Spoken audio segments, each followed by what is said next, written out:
Okay. I said we should have a roll of tape and a pen so people can mark their cups maybe. So then you can hold on to it. Then the other thing is I just sent out an email with some materials that Venerable put together for this weekend. We actually we had them printed, but they were unable to deliver them, so they're sitting somewhere.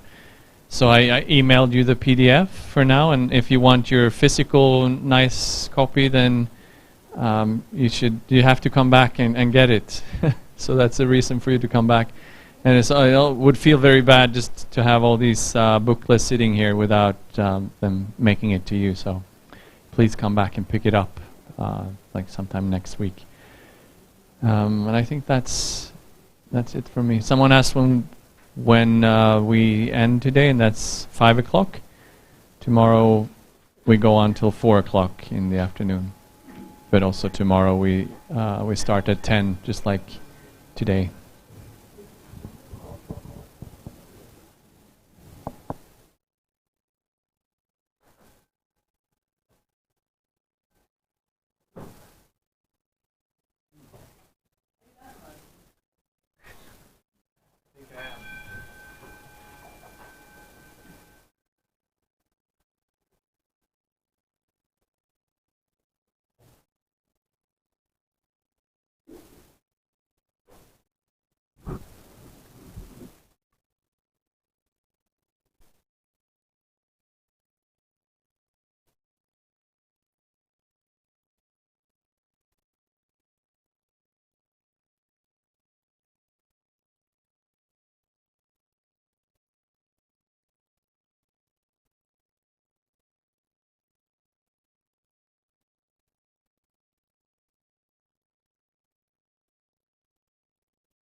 Okay. So, do you have any questions from your discussions together? Anything that came up during lunch? Just put it in. Just chip it in. Oh, good, okay. So, any questions? Nothing came up for your lunch? Nothing? Oh, missed. Yeah. Yes, I've been meditating a few years quite regularly, and I have a feeling that I meditate and I get more sort of connected with what's going on inside, and I can feel and hear the turmoil much more, but it doesn't really make it go away. So some extent, I think before I started, I was kind of numb. I didn't notice, and now when I'm stressed, for example, I feel much more stressed than I used to because I tune into it more. Tell me about, if you don't mind, tell me what kind of, when you say meditate, what do you mean? Well, it's mainly just mindfulness of breathing and things like that. You watch your breath, basically. Things like that, or the body, sensations in the body. Well, that's two things. Yeah, There's two kinds. There's concentration is just when you're watching the breath, but watching the sensations, you're using discursiveness, and that's the insight one. So you're doing both of those? Yes. Okay. And sometimes I do metta as well. Metta meditation sometimes? Loving kind. And what kind of meditation is that? And what do you do? I wish for people and wish for myself and other people to be happy and healthy and things like that. Okay. How do you do that one? I guess I sit and meditate. How long do you spend doing that one? And what do you do? What do you think? Thinking one. It's a discursive one. So what do you do? What do you think? I picture different people. I tend to start with someone close to me, or I start with myself and then someone close to me that I have a, let's say, pleasant relationship with, and I go on to people that are more difficult, and I wish them all well, basically.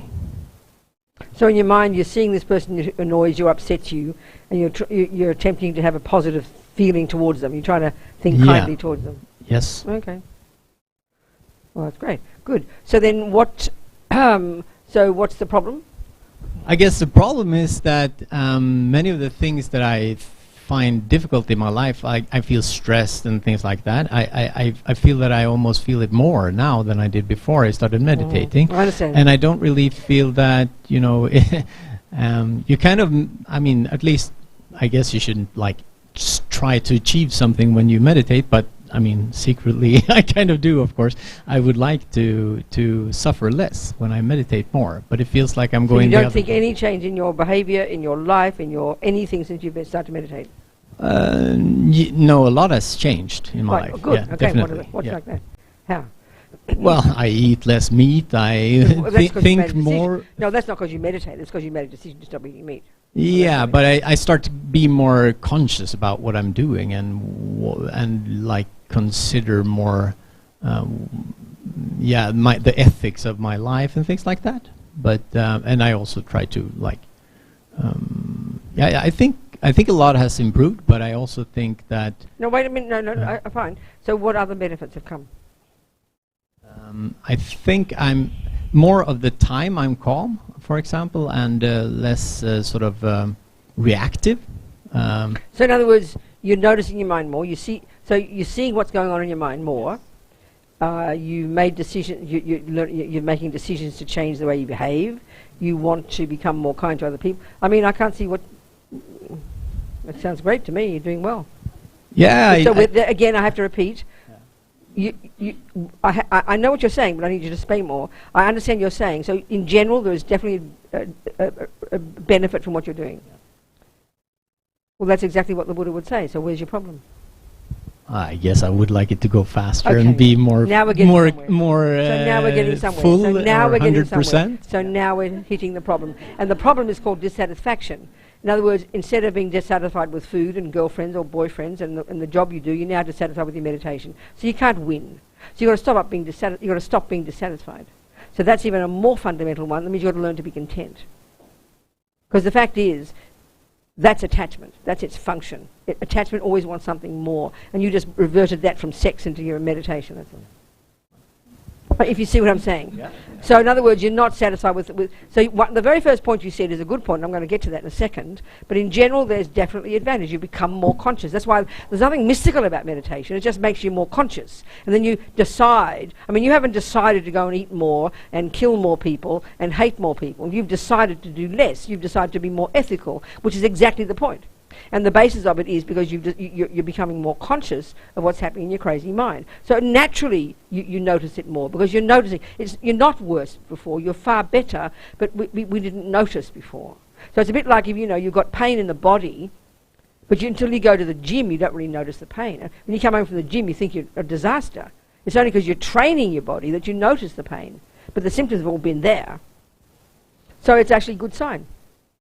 It's a good sign. It's a good sign. And why it's a good... See, again, the very first thing you said, you have an assumption that it should all go away by now, somehow. Well, if you heard about the qualities of a person who's got single point of concentration. That sounds pretty intense, right? Well, way to go, baby. If you really want to see some results, get some single point of concentration, which means you've got to give up sex, drugs and rock and roll and go to the mountains for several years. Then you'll really see a difference. And then if you want to, and that you've had many lifetimes anyway, so you'll lose the plot. So you've got to then use that to get insight into emptiness. So way to go. So you're doing really well, it seems to me. Are you not hearing you're hearing my point? So the other thing is this.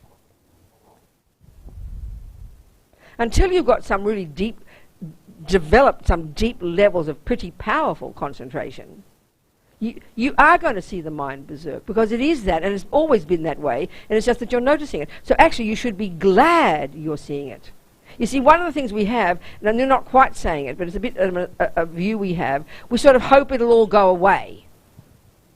Well, the Buddha would say these misconceptions deep in our bones are ancient habits, and you can very happily have concentration and you won't experience them. You will experience bliss, but it's completely deceptive because it's only gone away temporarily.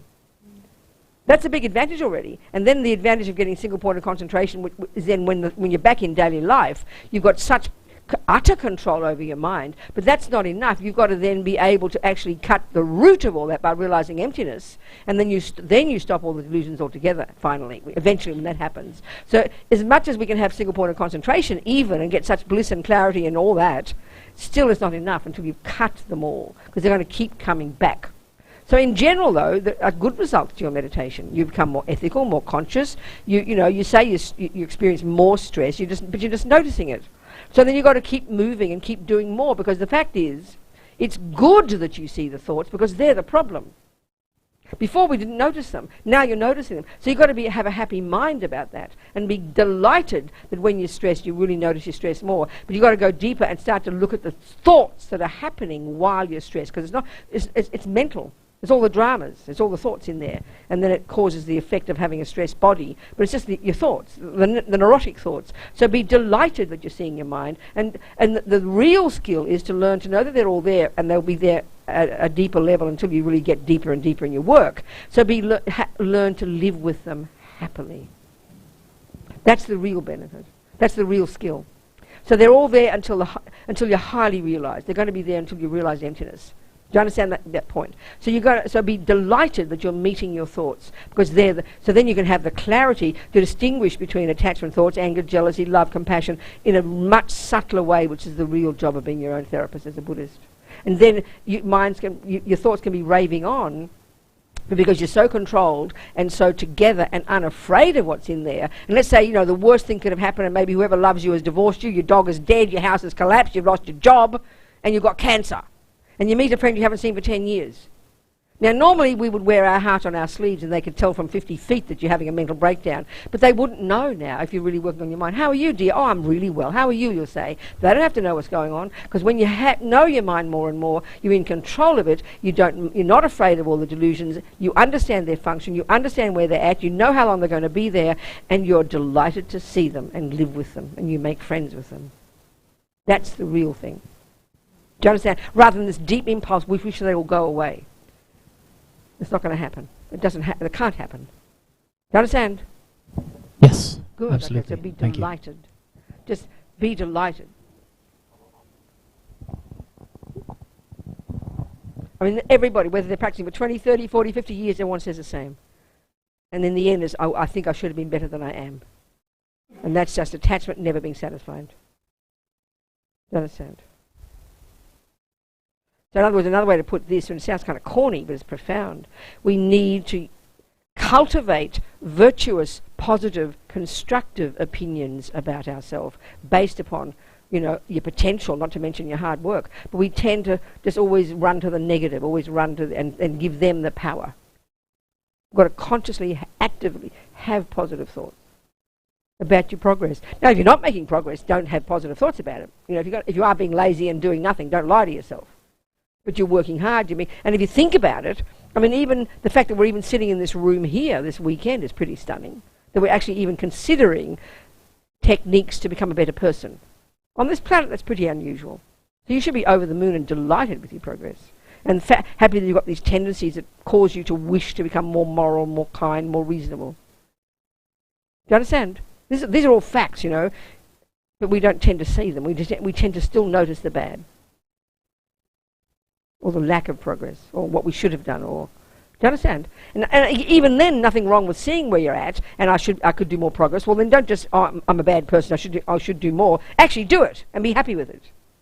And that means, again, it's all conceptual stories. It's all the way we assess things. So keep moving, you're doing great.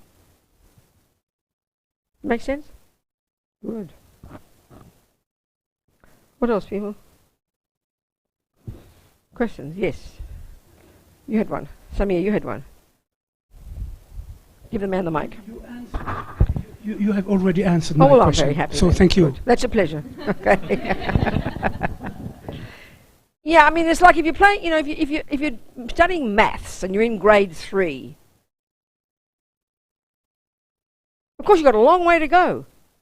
But the more you put yourself down for being only in grade 3, or I'll be happy when I get to grade 4, I'm only in grade 4. I'll be happy when I get to grade 5, I'm only in grade 5. And you get to grade 1972, I'll be happy when I get to 1973. You'll never be satisfied. So you've got to be happy where you're at and greet and know that, I mean, before you knew mathematics, you never saw any mathematical problems. Now you see endless problems because you know mathematics. Be happy about that. And that'll give you the courage to keep moving because you know you've got this amazing potential. And that's why I think it's so helpful to read sometimes the stories of the yogis and the experiences and the nature of mind. It gives us courage to know what we're heading to and be happy with that and enjoy the journey. It's so important. Yeah. What else, people? Okay, that's fine. Let's keep going. Okay, so let's try and now identify more the way talk more about these delusions, these neurotic states of mind, and how they're very hard to see.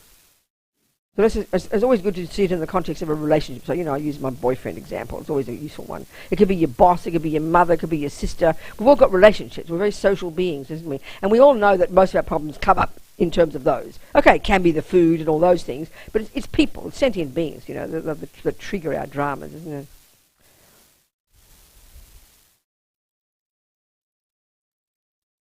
So, the point, one of the so if we look at these unhappy states of mind, which we think are normal because we've all got them, and they are normal insofar as we all have got them, but they're not normal for Buddha in the sense that they're mental illnesses. And that's a really interesting concept, and I mean that quite sincerely, but it's a bit shocking to hear it. Because the term for all these neuroses in Tibetan, in the Sanskrit language, is klesha. It's the one main term they use to refer to anger, attachment, jealousy, blah, blah. And the term that, I forget the Tibetan word, but the English translation is the word affliction. Well, it's just a very old-fashioned word, isn't it? I mean, I don't know if you use Swedish what the word is, but in English you don't use the word, but it's in all the Buddhist literature. So we go blah blah. So it makes it kind of separate from life, when you use these weird words. It's okay, some words you have to use, and you've got to get used to them because it's a particular body of knowledge. All bodies of knowledge have their own language. But for something so immediate as what happens every day in your mind, I think it's good to use different terms. So Lama Yeshe is so kind. I mentioned this on Friday. I identified 21 different terms that he has used, some of which are synonyms, but most of which he made up to try and convey the way these neurotic states of mind cause us to suffer. Because affliction just doesn't do it, it's just too abstract. So when you analyse the word affliction, it's very interesting. Affliction is a problem. You've got a problem. Well, what kind of problem? Geshe Sopa, in his Lamrim books, he always talks about mental afflictions, which is being more precise, because it is a mental affliction. But let's use another word for affliction. Well, a word illness would be another word for affliction. Well, in other words, anger is a mental illness. Now, that term in English, as we know, and probably in Swedish, is such a powerful concept that we use in modern psychology. And as people weigh down that end spectrum of the problems, we do not think we've got mental illnesses until we're diagnosed with some heavy mental disease, like you're labelled bipolar, you're labelled schizophrenic, you're labelled now ADID or DDAD or God knows what. More and more and more of these, and they're under the heading mental illness. So then we go, oh my God, I've got a mental illness. And we wear it like a badge, and it's something like a knee, it's like having one leg missing. It's just this absolute problem. Well, the Buddha says we've all, and I'm not sarcastic, I mean it very sincerely, to the extent that we have any attachment or anger or anxiety or worries or fears or jealousy or depression, and join the universe here, is the extent to which we are mentally ill. And that's a perfect term. It's a really good modern word for this word affliction. So they're mental illnesses. And it's very shocking to hear that, because we have this idea of mental illness being so serious and would never admit to it once. But attachment, ordinary attachment day to day, anxiety, stress, all the words we use, depression. We label that because they found a drug for it, so it makes the drug companies be able to be all holy and talk and then make millions of dollars on us, Imagine if they found a drug to subdue anger. My God, they'd make $1 billion. I mean, the world would be saved. They're all mental illnesses. They're afflictions. So this is exactly what they are. They're mental illnesses. And the Buddha happens to have a cure for them, that's all. That's his trip. That's what Buddhism is on about. That's his thing. So these mental illnesses, like I said, these afflictions, these delusions, you know, they've got two main functions. One is they cause us to be very disturbed, and that's really evident. Every one of us knows that's the pain of, as you said, stress, anxiety, depression, anger, you name it. They're deeply disturbing. The very having of them is itself the suffering. And that's the one we're mainly concerned with. So that's why we'll do anything to make them go away, because we can't bear them, you know. But the other one, like I'm saying, the other term that indicates the function of these afflictions, these mental afflictions, these mental illnesses, is the term delusion. And in English, that's a perfect term. In many languages, they don't have a term for that. So when you're accused of being delusional, indeed that's a mental illness, delusional, we use it very casually now, it means you're not in touch with reality. And that is exactly Buddha's point. I mean, that's bullseye for the Buddha. That's exactly what he's saying. The extent to which we're caught up in any attachment, anxiety, depression, anger, is the extent to which we are not in touch with reality. That's exactly his point. When we get that, then we really understand Buddha. We understand what he's on about. So that means we have to locate, identify, understand that characteristic of these states of mind, not just notice the disturbingness of them. That's evident. And that means we have to hear all the conceptual stories beneath the emotions, you know. So let's just use the example of the relationship. It can be any, like I said, it could be your boss, could be I'll use the boyfriend one, you know. So before you start looking at your mind, before you, like you said, what's your name? Oh, Peter. Before you started being conscious, like you said, this is exactly right. Before we start to be conscious that what goes on in here plays a big role in my life. I mean, this sounds very depressing, but as Lama Zopa says, the vast majority of all humans on this planet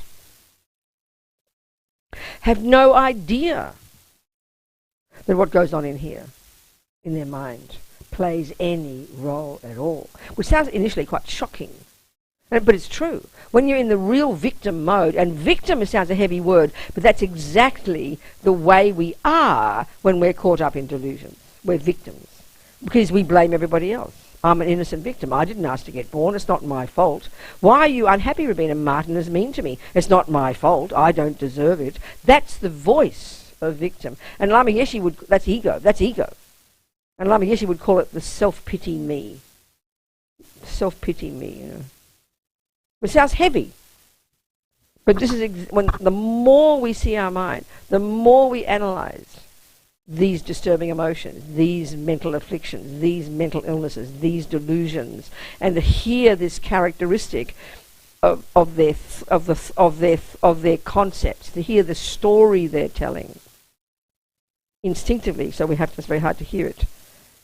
Then we can begin to understand how they're not valid assessments of the person, the event, the thing, the situation.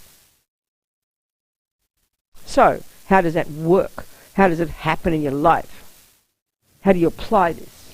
Well, on the first level of the relationship, you know, all the expectations, all the attachment, all the joy, and you know, you might be just a nice person with love and kindness and generosity and forgiveness. We've all got those. But we don't realise we've also got the attachment, the neediness, the expectation, all the other dramas which seem so instinctive. So then I am in love with Martin, dumping all this responsibility onto him to make me happy. That's the belief. So in that first level, when you're in the victim, you have no sense of your own mind, no awareness that you can control anything, up and down like a yo-yo, all the neediness and all the expectation and the jealousy that occurs and the anger occurs when things go wrong, when attachment doesn't get what it wants. So then you start to see yourself nakedly, and then you start to live in hell. It's like you're living in hell now. The jealousy, you can't bear the pain, the depression, the anxiety, the panic, the fights you have. It's just like hell. You're quite comfortable before you got a boyfriend, but look at us, you know. When that happens, and his presence triggers all my delusions. So of course the normal view is you don't think your delusions are the problem. Martin's the problem. And this is not being mean, this is just how we are. It's so instinctive, and we believe this. This seems to be the way it is. We don't think we're making something up. This is what Buddha means by being in samsara. We're literally blaming the wrong thing. We've been doing it for so long. And it appears to that way. It appears to be that way. When I was a tiny little girl and I'd be crying of anger and hurt when my mean sister hurt me and run to my mummy, you know, I know I'm angry, I know I'm hurt. And what is looming in my mind is my mean sister, not my you know, my mother didn't say to me, well, I understand, darling, Janet was mean to you, but darling, it's your anger that's the problem. I mean, if she'd said it, I wouldn't have understood. When I was 5, 15, 25, I didn't understand. Yeah, I'm angry. That's not my fault. All these horrible people doing things to me. This is how we are. It's natural. That's the victim mode. That is the victim mode. We're not aware. We're unconscious. We're completely addicted to the outside world. Blame the outside world for everything, including our happiness. That's normal human behaviour until we start being conscious. So in that sense, so then whatever's in my mind, whatever my tendencies are, they're going to come roaring to the surface. Maybe I didn't know I had jealousy until I got a boyfriend, you know. Maybe I didn't know I had such anger until I met a person who kept being mean to you and doing horrible things and not doing what I want. Because the people in the world trigger this stuff in us. So then let's say I hear that, you know, so then how you are, let's say you've got this horrible relationship, and that's common. Let's say you hate your boss. Forget the boyfriend. Just the boss is horrible. The job is horrible. You can't bear your colleagues. They're mean. They don't appreciate you. People talk about you behind your back. It's horrible. And you're in the typical victim mode. Typical, you know, full of fear, worried what people think, unafraid to make any decisions, not aware that you can change your mind, and not aware that you can change your job. When you're living in the victim one, you're living in fear, you know. Fear is interesting. Fear, people often say, where is fear listed in the the Buddhist analysis of the mental problems? Well, it's not given its own status because all the delusions are in the nature of fear. Fear is their main taste. Fear is their main character, especially the root delusion called ego grasping. The root one, the one that clings to the I. Its nature is fear. That's why when you realize emptiness, there is no fear. This is so astonishing to us. There couldn't be stress. There couldn't be anxiety when you've realized emptiness, when you've cut the root of the delusions. It's not possible because you've given up attachment. Because when there's no ego grasping, there's no attachment. When there's no attachment, there's no anger. When there's no anger, there's no jealousy. There's no pride. There's none of the others. They all collapse into a heap of nonsense. That's when they really go. Then there is no fear. That's amazing to hear. That's inconceivable in our world, when fear and panic and anxiety and stress are our normal mode. That's because we have attachment and ego grasping and the rest. So in the first mode, you're just miserable, you're hopeless, you don't know what to do, the job's horrible, you moan, you complain, you go home, you're driving home to your husband, all you do is talk about it, you go to your mother, you talk about it, you go to your sister, you talk about it, you never give up talking about it. To me, and it's not fair, and every day you every day you drive to work and you go back like a moth to a flame. Not knowing, one, you could change your mind about it, but even more simply, you could change the job. But we don't believe. When you're a victim mode, we're fearful. We don't think we have any control. We're worried about security. We're worried about what people think. We don't think we can do anything. We're paralyzed. We're paralyzed. So we don't realize we can change the job. And then if we establish we really can't afford to change the job because you've got mortgages and children and husbands, then you don't realize you can change your attitude towards the job. So we really do just live in victim. And victim is the part of mind that blames the external circumstance. That's what samsara is. And of course, when it's really heavy things like people abuse you and attack you and rape you, then it seems really shocking to say that you're a victim. Because then we really believe we're allowed to be angry. Look at what happened. We feel that. But even in the mildest situations of mean people, mean things they do to us, we have this sense that I'm allowed to be angry, I'm allowed to be jealous, I'm allowed to be depressed, as if we have no control over it. That's the suffering of being an ordinary, of being a samsaric person. And Buddha's point is, no matter how terrible the situation, as we progress, we do have the power to change our thoughts.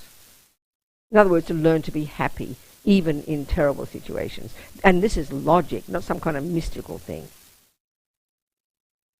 And the key to understanding this is by understanding that all these delusions are distorted, exaggerated conceptions. They're all, but the more we've practice them, the more habitual they are, the more they manifest as feelings, and the less we can recognize that they're simply underpinned by being conceptual stories deep in our bones at the level of total assumption. So it just demands more and more introspection, more clarity, more unpacking, more unraveling, and more arguing with the misconceptions. All the conceptions, all misconceptions, as Lama Zopa says, this is what Buddha's saying, but Lama Zopa's words, all the delusions, from ego grasping to attachment to anger to all the others, what they do is, they're conceptual stories, remember, they decorate on top of what is there layers upon layers upon layers of characteristics that aren't there. So attachment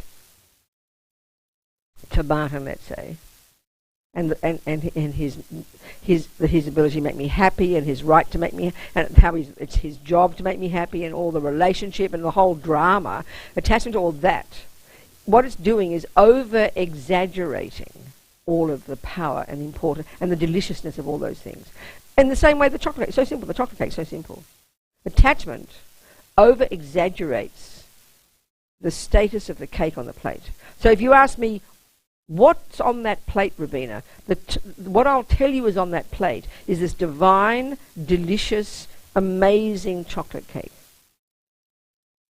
Meaning, that will give me such pleasure when I eat it.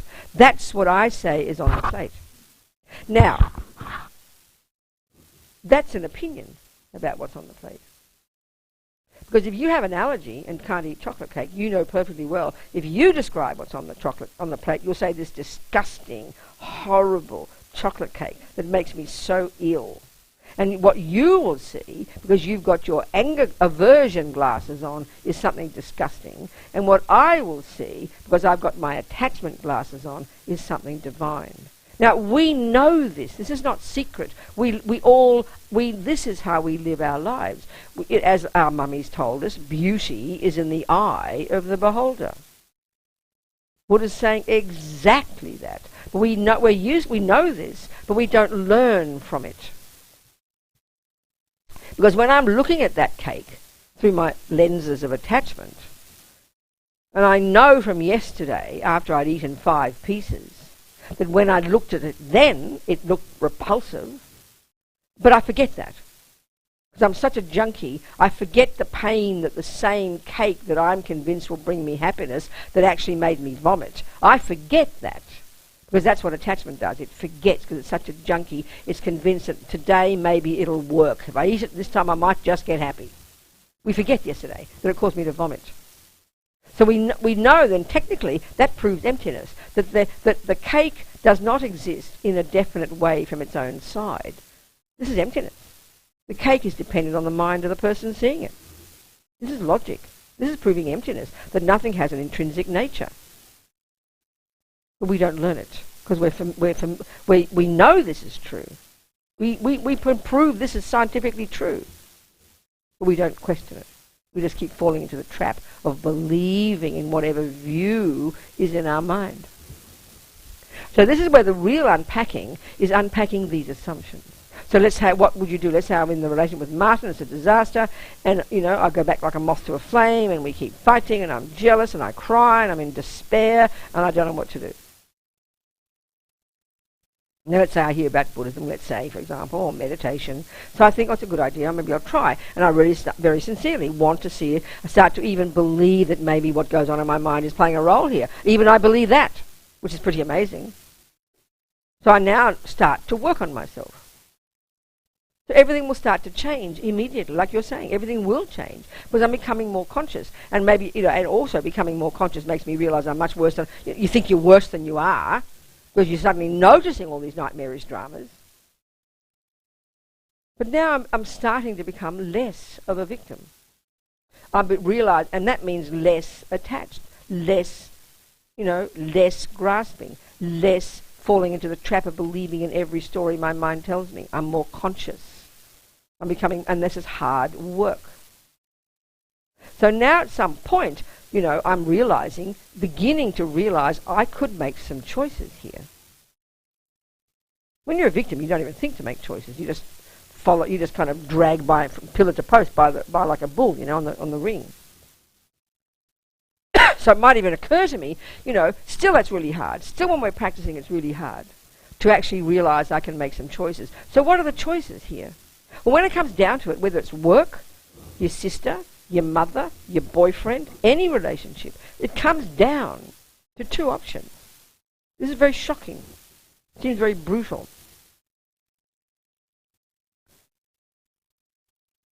And the two options are this. I could change the situation by leaving, or I could change my interpretation of the situation. So you don't have, that's the best one. But you don't have, no, it's not even the best one. That's the real one, because, no, it is the real one. That's the real one, because that's what Buddha's saying. When you change your mind, everything works. But, he also says, if you can change something, please change it. But what if you can't? So maybe you do really seriously decide. Now you're being conscious, you're taking stock of your situation, but you realise the economy the way it is, you can't see any other options for jobs, you just can't risk, and you've got to be honest and know that I'm not prepared to risk leaving the job. Don't blame the job. Say, oh, no, I can't leave the job, there's no other job, no, it's not my fault. No, you've got to own the fact that you've chosen to stay in the job. Now the hard work starts.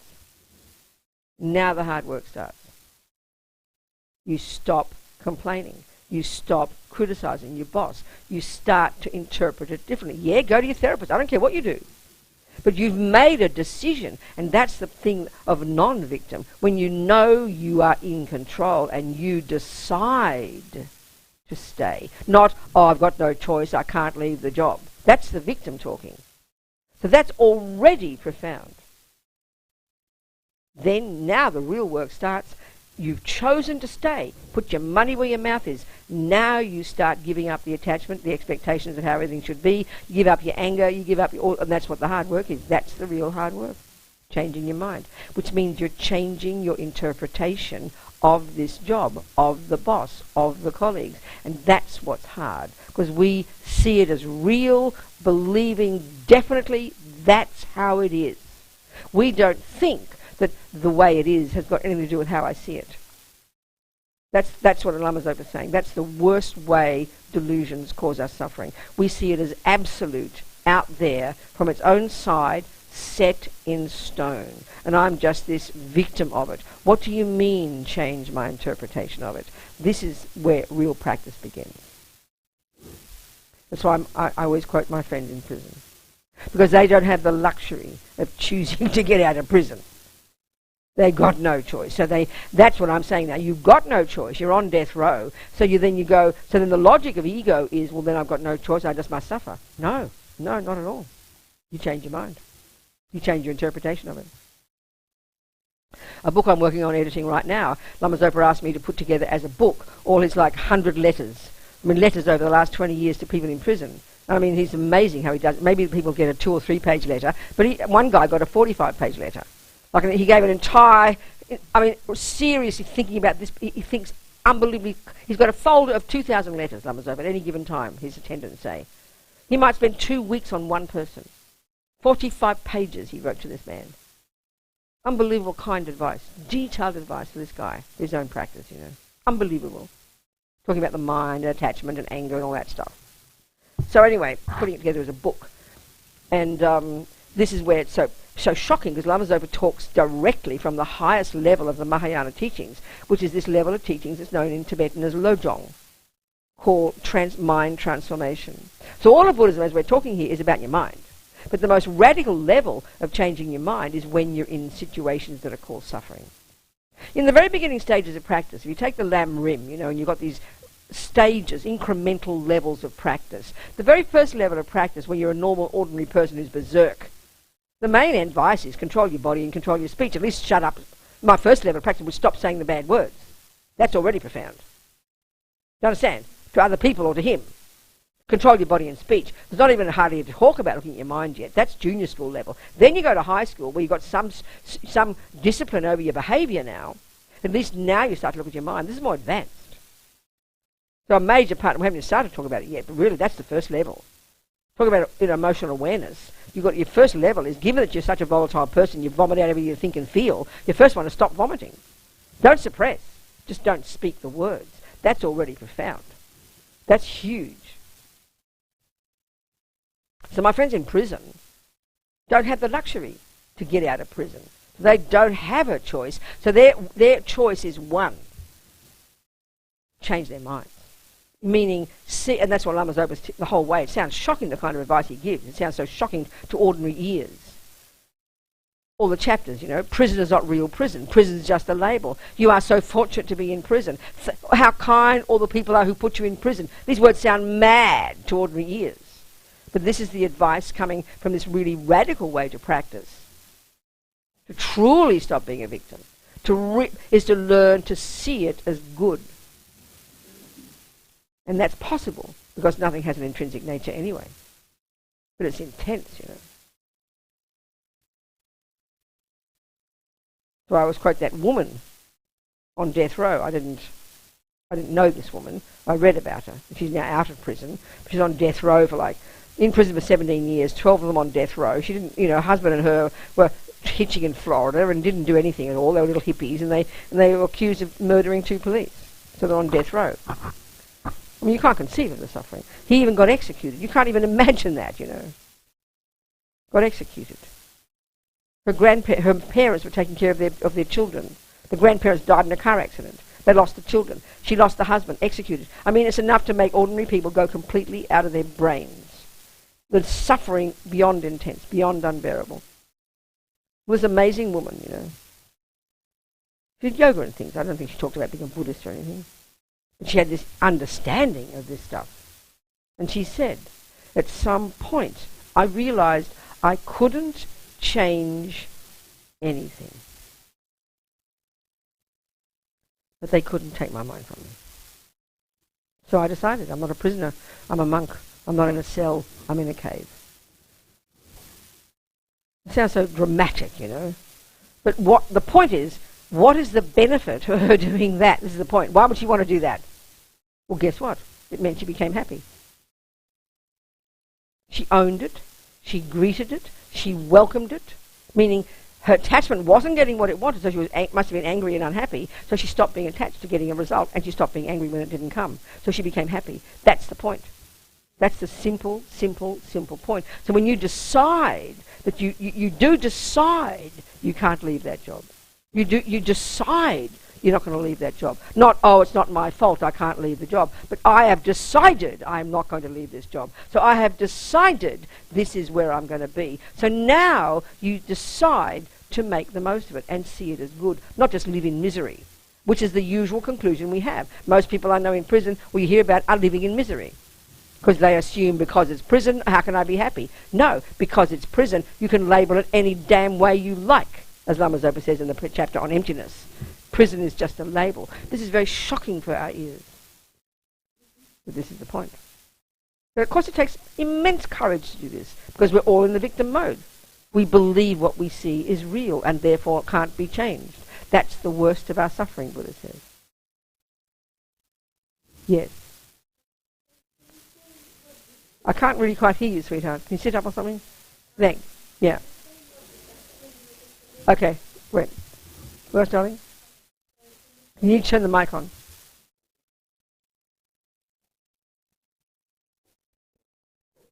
Hello? Okay.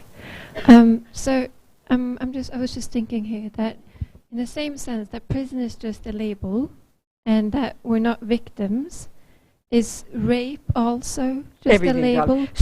Speaking like this, in the most dramatic way, taking the most dramatic examples of the suffering that everybody on this planet is experiencing. I mean, the suffering that other human beings inflict upon other human beings is pretty intense, isn't it? Being in prison wrongly, being raped, being tortured, being attacked, I mean, look at the suffering that goes on in this planet. This is evident, right? So this is, yes, this level of practice. At the very beginning practice, Buddha says, just play safe, be cautious if you can, and control your body, control your speech, and keep out of trouble. That's first level. Next one, be more dramatic. Really start to see your mind. Really try to change the way you see things. The most dramatic at the compassion level, which is where this is taught, this is you take the worst experiences, especially if you're in them, and you really then also see logically that you can also change those. You can also change the way you experience something. If you can stop having that experience, if you can change it, if you can stop the rape, the torture, the imprisonment, the husband cheating on you, go for it. But the real point is, if it is happening, then what can I do about it? Yeah, everything. Of course it covers everything, which sounds so shocking, which doesn't mean it's right. It doesn't mean you even don't try to do something to fix it. This woman never stopped working on her freedom in prison. She didn't just give up and change her mind and go blah, blah. She never stopped working on her freedom, and she eventually got her freedom. That's the interesting point. So the interesting extra point there too is, because she had the sanity and the ability, the courage to realize she could change the way she labeled it, so make the most of it, then she didn't go crazy, so she could continue to have the wisdom and clarity to work on her freedom. If you're out of your brain with rage and anger and despair and violence and hating yourself and everybody else, you can do nothing to help yourself. So that's, yes, we are capable, but we've got to know where we're at, and it's not that easy. But this is the point, and it fits logically with this approach. Do you understand? So this is why, don't wait till you're raped to change your mind. Don't just wait till when your boyfriend doesn't do what he wants that you want every time. Just start working on the small stuff. Then it gets us ready for in case you get cancer, in case you get raped, in case you get imprisoned, wrongly accused. That happens to people every day. And this is why the Buddha's point is, we're just floating along thinking life is gorgeous because everything's happening nicely and our attachment's getting what it wants. But we're not ready for we're not prepared. We can't even cope with a small illness. We go crazy. Do you understand my point? So when we work on our mind every day and dealing with the small stuff, then when big stuff does happen, at some point someone's going to leave you, at some point you're going to get cancer, at some point you're going to die, when you didn't expect to, things happen. Then you're able to cope with them. It's practical, You understand? Yes, absolutely. Yes. To continue on this, I was just reflecting, it may look like a delusion when you start thinking, for example, a prison cell is something good happening to you. But in fact, it's just that you are using what is good about it, right? To keep sane. That's all it is. That's exactly. I mean, it could easily be that you are living in a hallucination. You're completely insane, thinking you're think you're a princess and you're really not. That is mental illness. I agree with you. But this is really proving the point that there's always going to be something good somewhere. And that's hard to see when we're consumed by seeing the bad. And that's even the point I'm saying here. Delusions always exaggerate the bad. Right. In certain way, you're still grasping at something because you really need to survive. Stop. When? In what situation? In an extreme situation, like you describe in prison. So, in your attempt to diminish the suffering, you need to grasp onto something. No, you're not grasping. You wouldn't call it necessarily grasping. I don't think so. You're not grasping. You're using your intelligent mind to make a decision to see the good things in this situation so that you stay sane and stable. That's not grasping. That's intelligence. Okay. You understand what I'm saying? Yeah.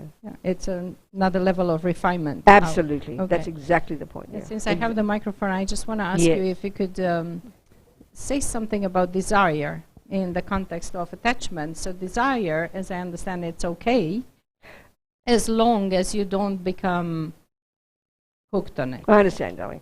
I think, this is how His Holiness talks, and you can talk in a very general way to the world. Because the way we hear the word desire and attachment, our definition of the word in ordinary world is very different from the Buddha's. We don't have this approach in our own daily life, and certainly in our psychology, where we would make this absolute distinction between a state of mind that we call neurotic and deluded and a state of mind that's called valid. We don't talk like that. So the way we are now, we think of wanting to become a musician, wanting to find a husband, wanting a job, wanting a piece of chocolate cake. What we're really meaning is, depending on the person, of course it's attachment in there. But don't throw the baby out with the bathwater and think that by giving up attachment, that means I can't want to be anything. That's nihilism. So there's a loose way of talking about that and saying, as you said it, and His Holiness would say it that way, it's okay to desire something but not be. But the better way, I'd rather say it, that attachment or desire, they are synonyms for this neurotic state of mind. So they're, in their nature, they're grasping, frantic, needy, victim, the whole deal. So that, like, but another, so a better word to say is, you know, there's a word in Buddhist psychology called aspiration. That's like a more holy, it's a more high wanting. Right.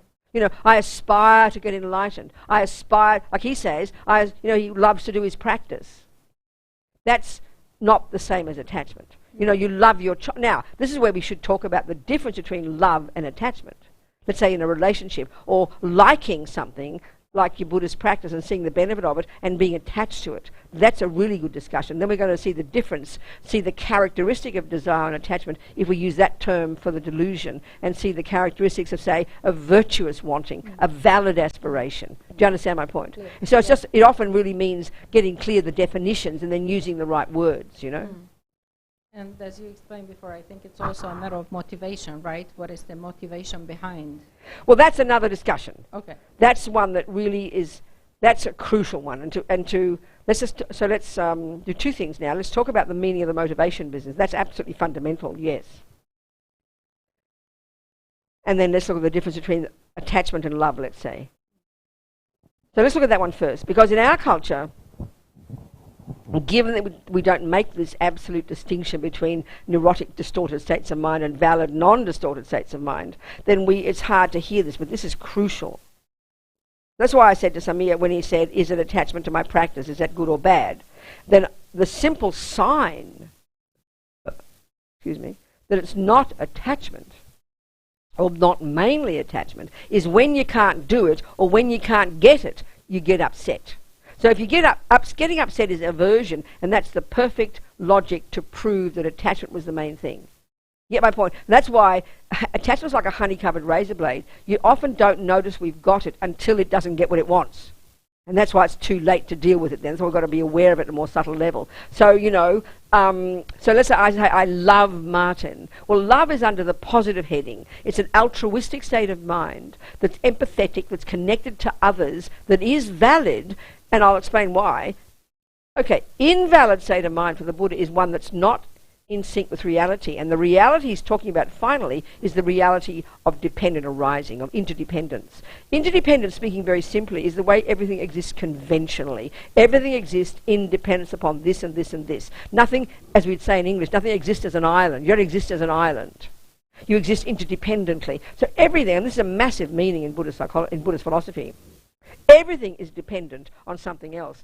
Everything is dependent upon causes, this, that, many things. So when you've got love, love is bare bones. The thought, the definition of love, the concept of love is when you see a person happy, you're happy for them. Oh, look at her, isn't she? You're delighted that person's happy. You want the person to be happy. And then even a higher level of love is, what can I do to make them happy? Now, we have that for our beloveds. We have that for our children, for our beloved boyfriends.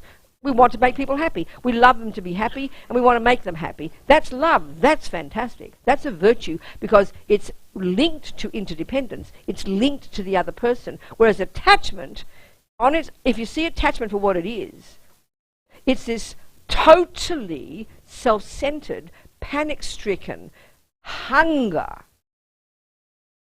The other person should do what I want. So if I had just attachment for Martin without much love, and the moment we have love mixed with attachment, so therefore it's harder to locate the attachment component. But if I had mainly attachment for one person, you'd be a monster. You'd be a vampire. You'd really be a monster.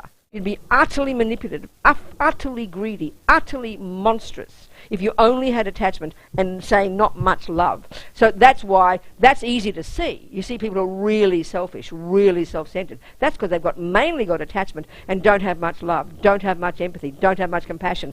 So we can see in our own lives we've got compassion. Compassion is, you see suffering, and you think, oh my God, look at that suffering. You have empathy with people suffering. And then even more than that, you want to help their suffering. You want to stop their suffering. They're the two main virtues, love and compassion. They're profound, amazing, valid states of mind because they're connected to others. And there's a validity in that.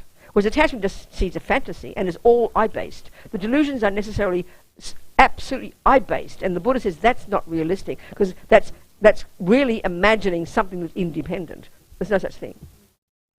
So, okay, so to distinguish between attachment and love is not easy, especially if Martin is doing everything my attachment wants. Then I will continue to love him because he satisfies my needs, and I won't notice I've got a problem. But it's only when he doesn't do what my attachment wants that attachment has a panic attack, you know. That's when we have to notice it. So that's why my question to Samir, or let's look at whether it's attachment or virtue. If you get, you know, like if you're doing your meditation and the kids are making a noise, be quiet, I'm practicing.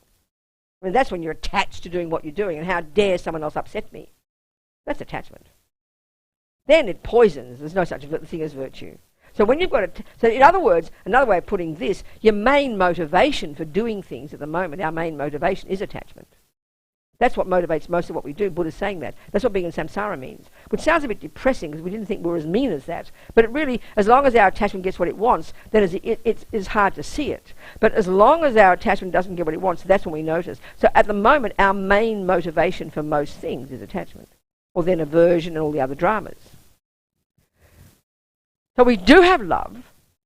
This is where, you know, if you look at the compassion wing practices, you've got junior school, which is you control your body and speech. Then you go to high school, you start to look at your mind. Now you go to university, you've got the compassion wing, where you're really shifting your emphasis now, based on success at working on yourself. In the wisdom wing, you're now on the compassion wing, and now your emphasis is on to continue to work on your mind in reference to others, to help others, to break down the barriers between self and other.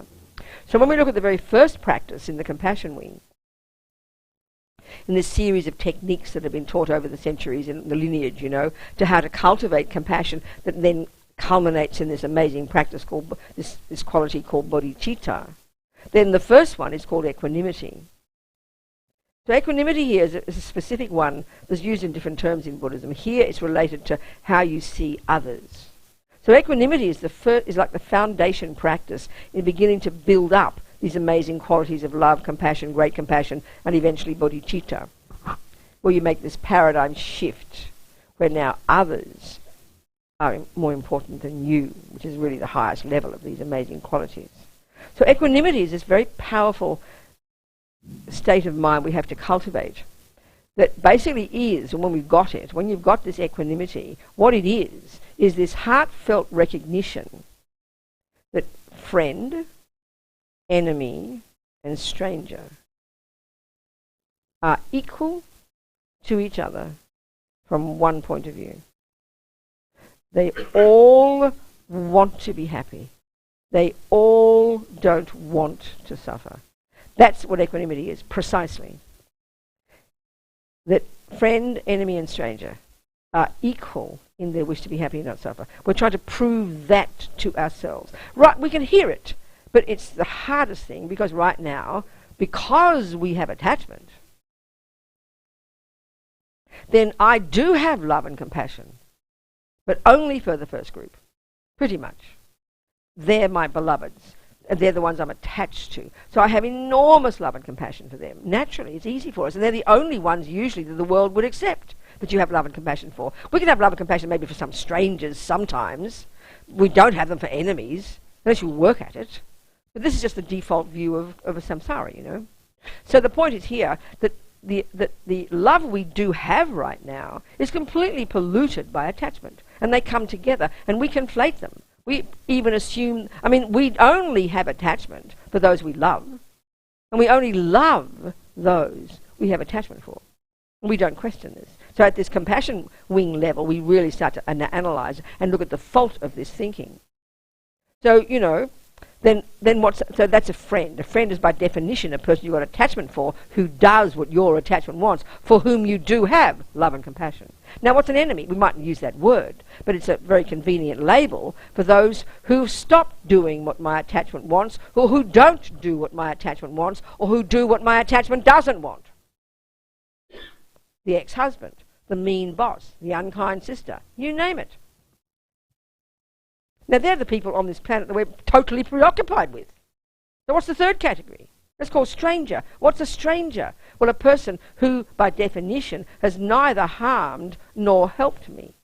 So I have attachment for the friend. I have aversion for the enemy. And I couldn't care less about the strangers. And that's 99.99% of the universe. They could all drop dead and I won't care. I mean, think about it. It's a brutal way to put it, but that's what a stranger means. It's a person who hasn't touched my life in one way or the other. So there's complete, distance, isn't there, between us and a stranger. I always tell the story about looking at my iPad and my New York Times, and down on the right-hand corner on the home page, there was a heading that said 350 people die in ferry accident in Tasmania. I go, oh no, And I look, and then I saw that it said, because Tasmania is my people, Australia. So then I looked again, and I saw that it actually said Tanzania, and I went, oh, that's okay. I mean, I caught myself. Of course it's not okay. And then, of course, I tried to have compassion and look up, see the story and read it and try to work out where Tanzania is, because they're strangers to me. This is normal life. We don't, unless we stretch ourselves, we don't bother about strangers. It's 99.99% of the universe. So the ones that preoccupy our lives are the ones we're attached to, the ones we have aversion for. I mean, we think about the people who have aversion for more than our friends. So ironic, isn't it? You think you'd stop talking about them. We love our enemies. We run like a magnet. Look at two people fighting. It's like they're in love with each other. You try to get them to stop fighting until you shut up and keep fighting. So the intensity of grasping, the characteristic of all the delusions is it's grasping, frantic, panic-stricken grasping, We are ridiculous, you have to agree. So the job to distinguish between attachment and love is really massive. And in the second high school level of practice, where you start to know your own mind, you learn about these different delusions so you can begin to distinguish. But here in this practice of equanimity, it's very tasty. So, in other words, what Buddha's trying to get us to see here, it's not really complicated, but it's kind of intense, is that these three people, in the equanimity meditation, you're using discursiveness, you're using analysis, you're trying to argue with ego's misconceptions to see how this is not valid. So you have these three people in front of you, even now as I'm talking, the beloved to the left, your mean, ugly one in the middle, and the stranger to the right. And we're going to do a bit of analysis to prove how there's no basis in just wanting to love, have compassion for your friend and not care about, hate your enemy and not care about the rest. This is not valid because it's based on I. It's totally self-centered. As long as Martin does what I want, I adore him, and I do love him. I have compassion for him. There's no question, let's say. But if he gives me up tomorrow for somebody else, my love and compassion turn off like a tap. We know that. So it shows how they're not so valid. They're based on attachment. As we would say in English, they've got strings attached. Lama Zopa says it's because they're so unstable. The love and compassion we have now is unstable. It's selective. Only we have it for people who do what I want. So if you think of it this way, it's very embarrassing to admit how self-centered we are. We just think it's normal life. We just think it's normal behaviour. But it's delusion, completely deluded. So that means you've got to distinguish between attachment and love. Love is a valid state of mind that's empathetic, that's connected to the other, that's peaceful, that's clear, that's appropriate, that's based in reality, the reality of interdependence. The virtues are beyond your own eye. Virtues in their nature are connected to others. Delusions are I-based, utterly I-based.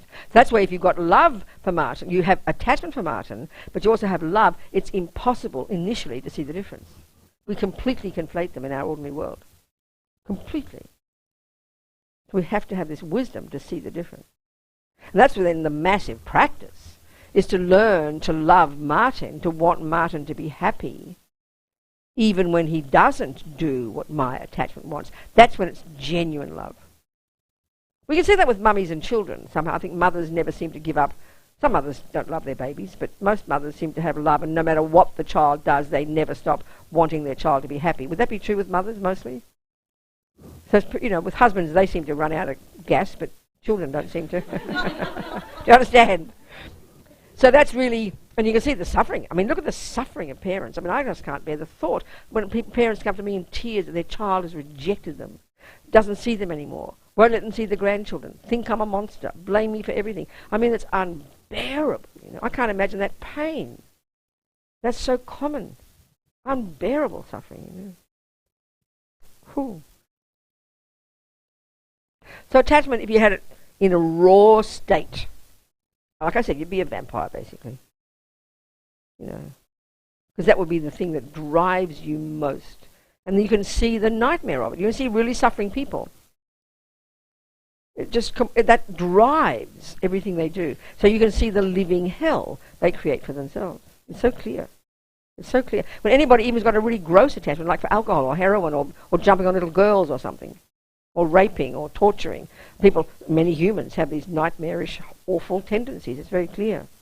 You can see the living hell that they create for themselves. But that's hard for us to see because we'd rather just get angry with them. When you understand the mind and you see your own suffering, then it's easy to see the suffering of others.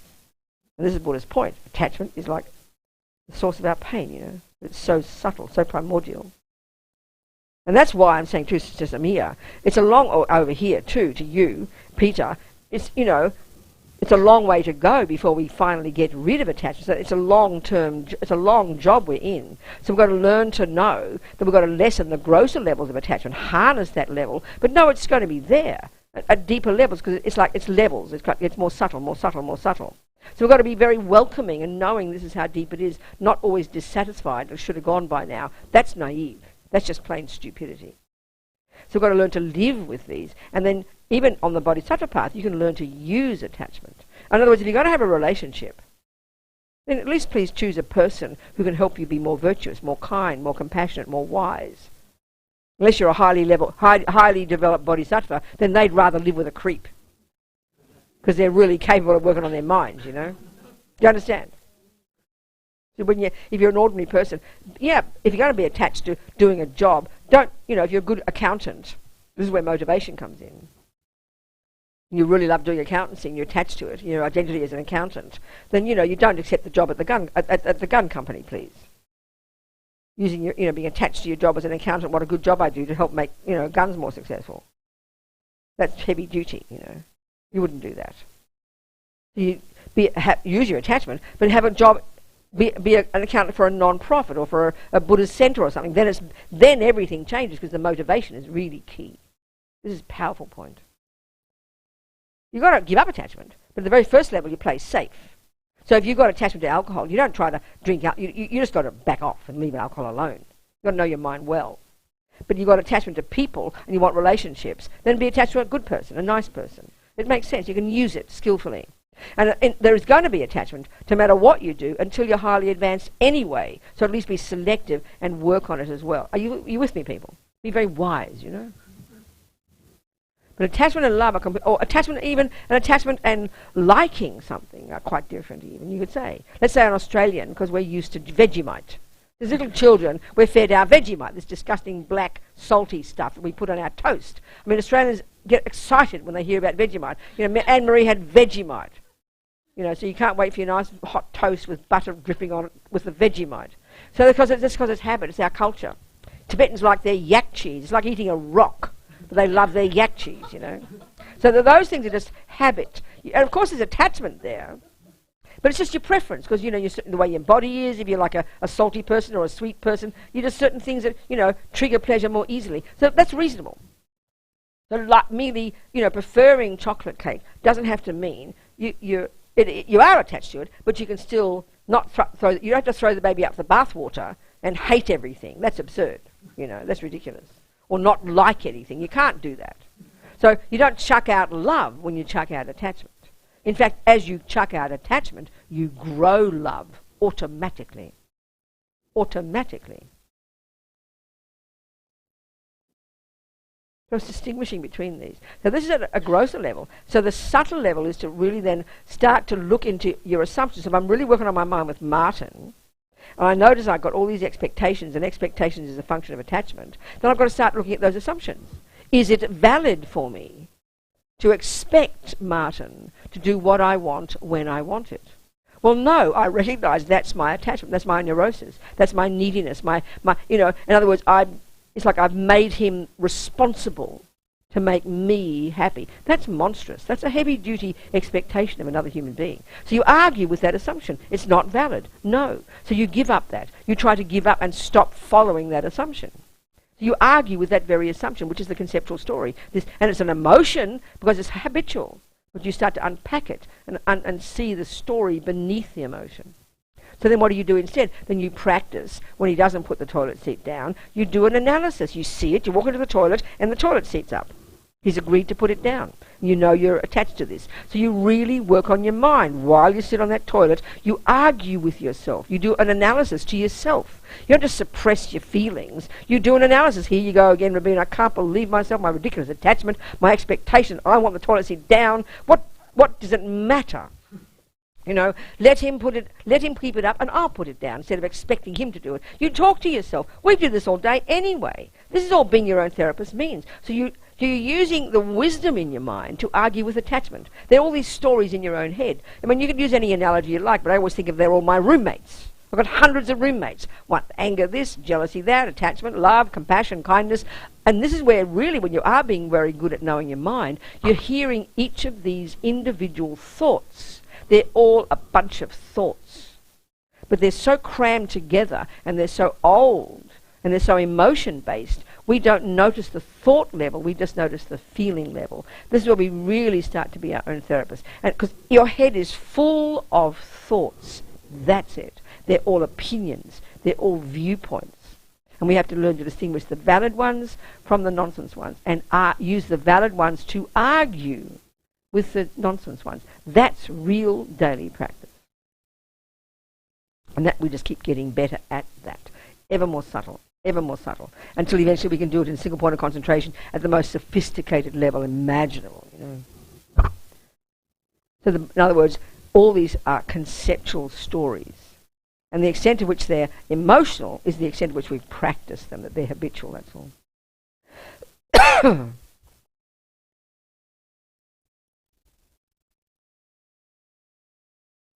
And keep remembering, it's not punitive. It's not like just to make you suffer. It's to cause you to be happy. This is the point. This is the point. Because you're the beneficiary of this practice. You are the beneficiary.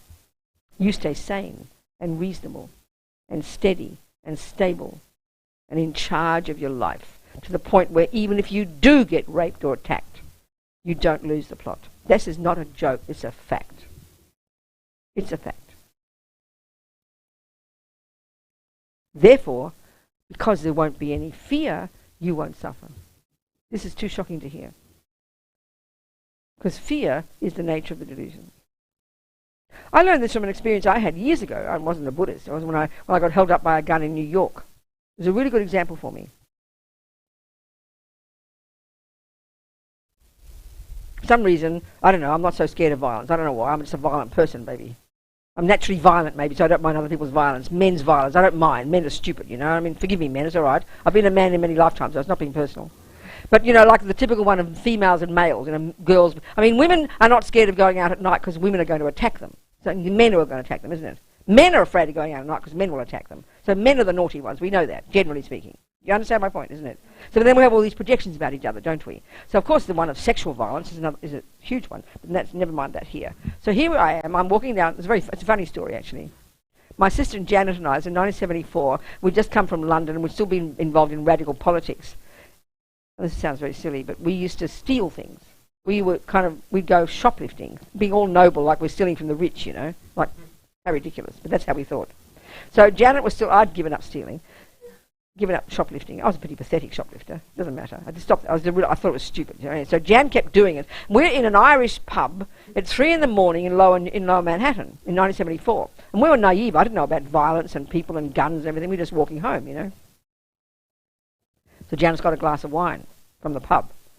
We're walking home and this bloke comes out of nowhere and puts a gun in my breasts. Right, literally there. And then he said something like, "Give me your money." Use rude words. So what happens to me when because I'm aggressive, I get very logical. Some of the fear turned into logic. And the first thing that had occurred to me was, this is absurd, we're just as poor as him. And I got mad at him. I said, "You man, who do you think you are?" Something like that. And he was right this close to me, you know. And I became very clear. And first I realised he was more scared than me. I think he must have been fairly new at it, you know. He was definitely more scared than me. And I became super clear. That's what happens. I remember this. When I was a kid. And I argued with him. I said, "How ridiculous." I said, "Excuse me, we're just as poor as you. You give me your money." That seemed so clear to me. It was just absurd, you know. And then and it was so comical because he kept saying, no, I don't want. So Janet said, hey, brother, have some wine, you know. I don't want your wine, I want your money, you know. And then Janet kept saying, give him some money. I said, no, you give me your money. So in the end, he could not believe it. He walked away. He just got completely confused, you know. So what I'm saying is it happened naturally. This is lucky, I'm not dead, so it worked. But what I learned from that so powerfully, and even more now as a Buddhist, because I wasn't afraid, there's no suffering. It was like a party story. Do you understand? So we know when you look into your own mind, when people harm you, when you're a victim, and people do harm us, terrible things happen to people, and there's no doubt about it. But I notice from talking to victims of rape or of violence, we're usually raging angry with ourselves because we feel so impotent and weren't powerful and didn't do what we wish we should have done or could have done or ought to have done. That's really, that's this impotence and fury we have about ourselves. Do you understand? And so if you're, in that situation, I won. You know, I was the one who had the power. I didn't think of it then like that. I had the power. The guy walked away. He didn't get any money. So I had the power. So I didn't suffer. He probably got really upset with himself, furious, you know. Do you understand? Do you understand? There was a... No, well, I didn't think of it. Nothing to do with that to me. It was completely spontaneous, completely intuitive. It was like seeing this guy, recognize he was more suffering than me, and then I just kind of like the absurdity of it. I remember thinking the logic came up, you know, this is ridiculous. We're just as poor as you. Don't be it's absurd. And so when you have such logic like that, that completely threw him, you know, it was like ridiculous. It was very, it just happened that way. I'm just not trying to show off. It just happened that way. So I didn't suffer. That's what I learned from that. Are you seeing what I'm saying, people? I didn't suffer. He suffered probably more. Got annoyed, you know, infuriated. Well, I'm not. He didn't. I know, but that's, but darling, but it didn't happen. We're talking reality here, and what I learned from that, what I learned from it. Something, if you like. Yeah, that's right, exactly. I mean, of course. I mean, even a friend of mine. I remember in her house in Sydney, she was in the bath because she's naked in the bath, and she thinks her girlfriend coming home. So she gets out of the bath and she hears the door. No, she hears the door on the same level as the bathroom and wonders who it is because he doesn't answer. But she gets out and there she's this naked woman and there's a stranger. So she lunges at him and yells at him. Well, he runs the quickest possible away. He didn't go towards her. She didn't cower in fear. She happened to be just empowered. So she's this naked woman raging at him. He ran completely. I mean, it's like that. You look at two dogs. You look at two dogs when they're fighting. And then suddenly the one who's losing the power, he cringes down on the ground, you know. The other guy's got the power. Look at between humans every day. It's a power struggle. Every day, it's how it is with us. That's the way delusions work, you know. And if we this is the point about the victim, not being mean, whether it's rape or anything. It sounds shocking to talk this way with rape, especially. But it's talking generally, you know. What we can do is do what we can do.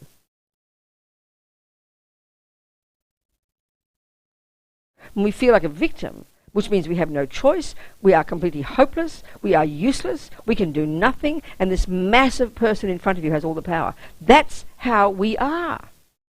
Then that is in its nature unbearable suffering.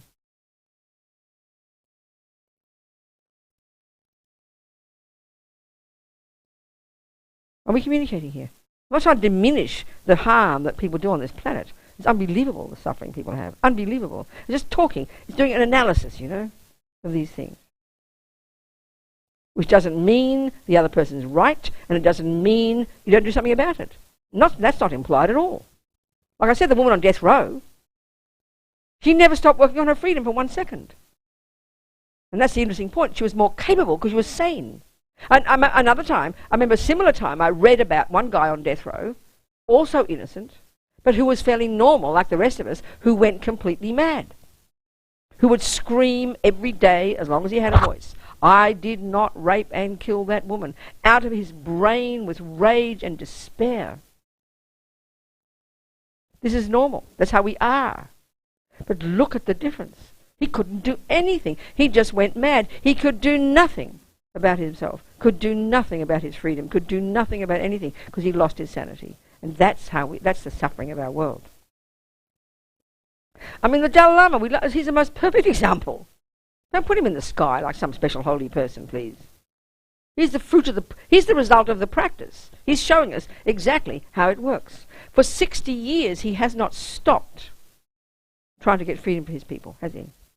Using every method, social, political, diplomatic, religious. Hasn't stopped. But he's a happy guy. It's evident he's a happy guy. I mean, we should ask that question. Why the hell? I mean, he's got enough reason in ordinary worldly terms to be out of his brain with misery.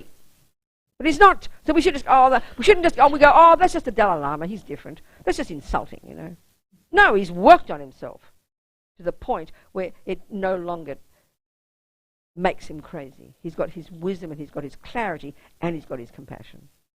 When that's stable, you are invincible.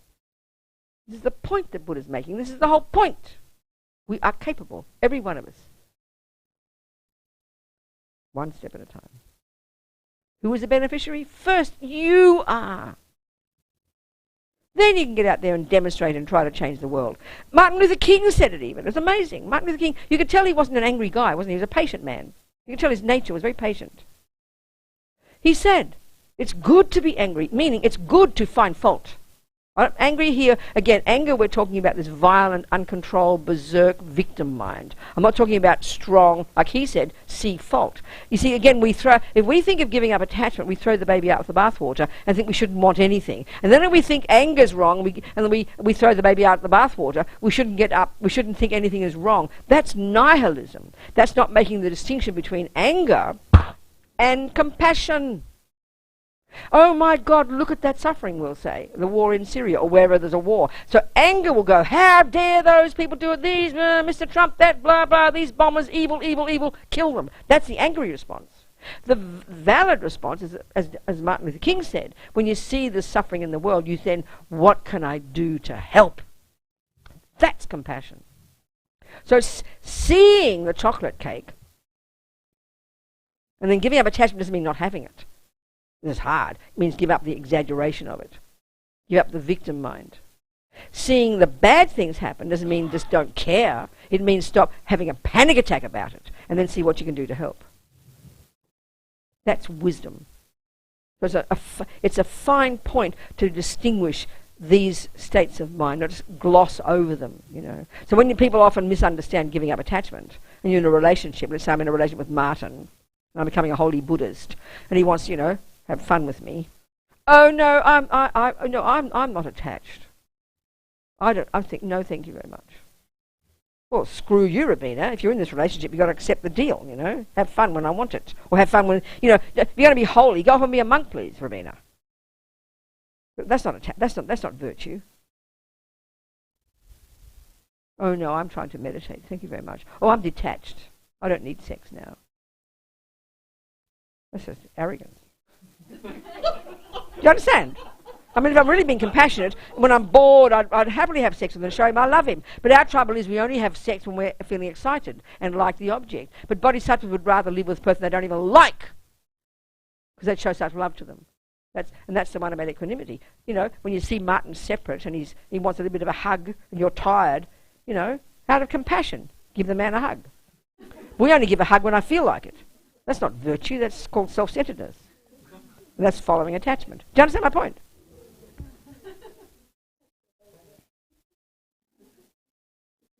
So when you give up anger, you don't give up, you know, seeing problems, but you interpret them differently. And when you give up attachment, you don't give up liking things. You don't give up love. No. That's why you've got to make this distinction between neurotic and the valid states of mind. That's unique to the Buddha. And you only know that if you study Buddhist psychology. You won't know it otherwise. And then, and you might know it. So we can do it at we can know it at a superficial level, but to go really deep, you've got to understand the Buddha's view. Be very precise, you know. Very particular view, very specific view. So at some point, Kaiser, you can teach low rig here. You must. Excuse me, the basic program level. You must do it, Kaiser. She's qualified. She can teach it. She studied the text. This is where you learn the details. It's quite abstract. It's quite intellectual. It's quite fascinating. The model of the mind is very, very detailed. It's very amazing, quite sophisticated. Initially, you know, we're talking experientially here. When you learn the facts about these states of mind, it's very, very fascinating. how conceptions work, how delusions function, what is a virtue, what is a non-virtue, what are the type of this type of conception, that type of conception. There's many, it's quite sophisticated model of the mind, and it's mapped by the yogis internally. What's amazing about it.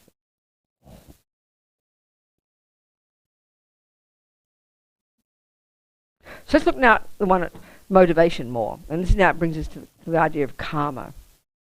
So karma for the Buddha, you know, it's just this word means action. And Buddha's just basically saying, and this is his observation, he didn't make it up, is that every millisecond of what we think and do and say programs our consciousness. And one of the ways simply is habit. We call that learning. If you practice piano every day, you develop the habit to play piano. It's not surprising. Well, we're doing that all the time. So they use the analogy of seeds, and then meaning much more long-term, like life after life. But everything we think and do and say sows seeds in our mind that then will ripen in the future in that mind. Not just as the habit, but even as experiences. This is much more subtle. So let's look at how we then create karma. This is pointing out the role of our mind in actions. So, you know, Buddha says negative actions sow seeds in your mind that will ripen in the future in 4 different ways. This is long term. The type of rebirth, a habit to keep doing it, an experience of happening to you, and even an environmental result. It's quite subtle, and it's all explained in the literature, but just saying briefly here. Type of rebirth, the habit to keep doing it, experience of having it happen to you, and environmental result. So use a simple example of conscious, intentional non-killing, an action of non-killing. So the fully ripened result of non-killing is a happy rebirth like a human being. The habit result of non-killing is obvious. You wake up in the next life, or even in this life, you develop the habit to not kill. You program your mind with the thought to not kill, so that becomes spontaneous. 3, you won't get killed or die young. And 4, that the environment will nourish you. You know, water's delicious, food is good, food is nourishing, you're healthy and fat, and nothing harms you. They're the 4 karmic results of killing, of non-killing. So killing, reverse, you know. So let's look at then how we create, what's involved when we do an action of non-killing, such that it will leave a seed in our main bank vault. Think of just these 4 bank vaults. That is the bank vault of the main seeds that bring types of rebirth. That's just how they talk. So the 4 things in place in order for it to qualify as a complete action. It is more complex than this, but I'm keeping it very simple, just giving main bits. So the first one, obviously, has to be there is a living being there. Let's just think of the mouse in the kitchen.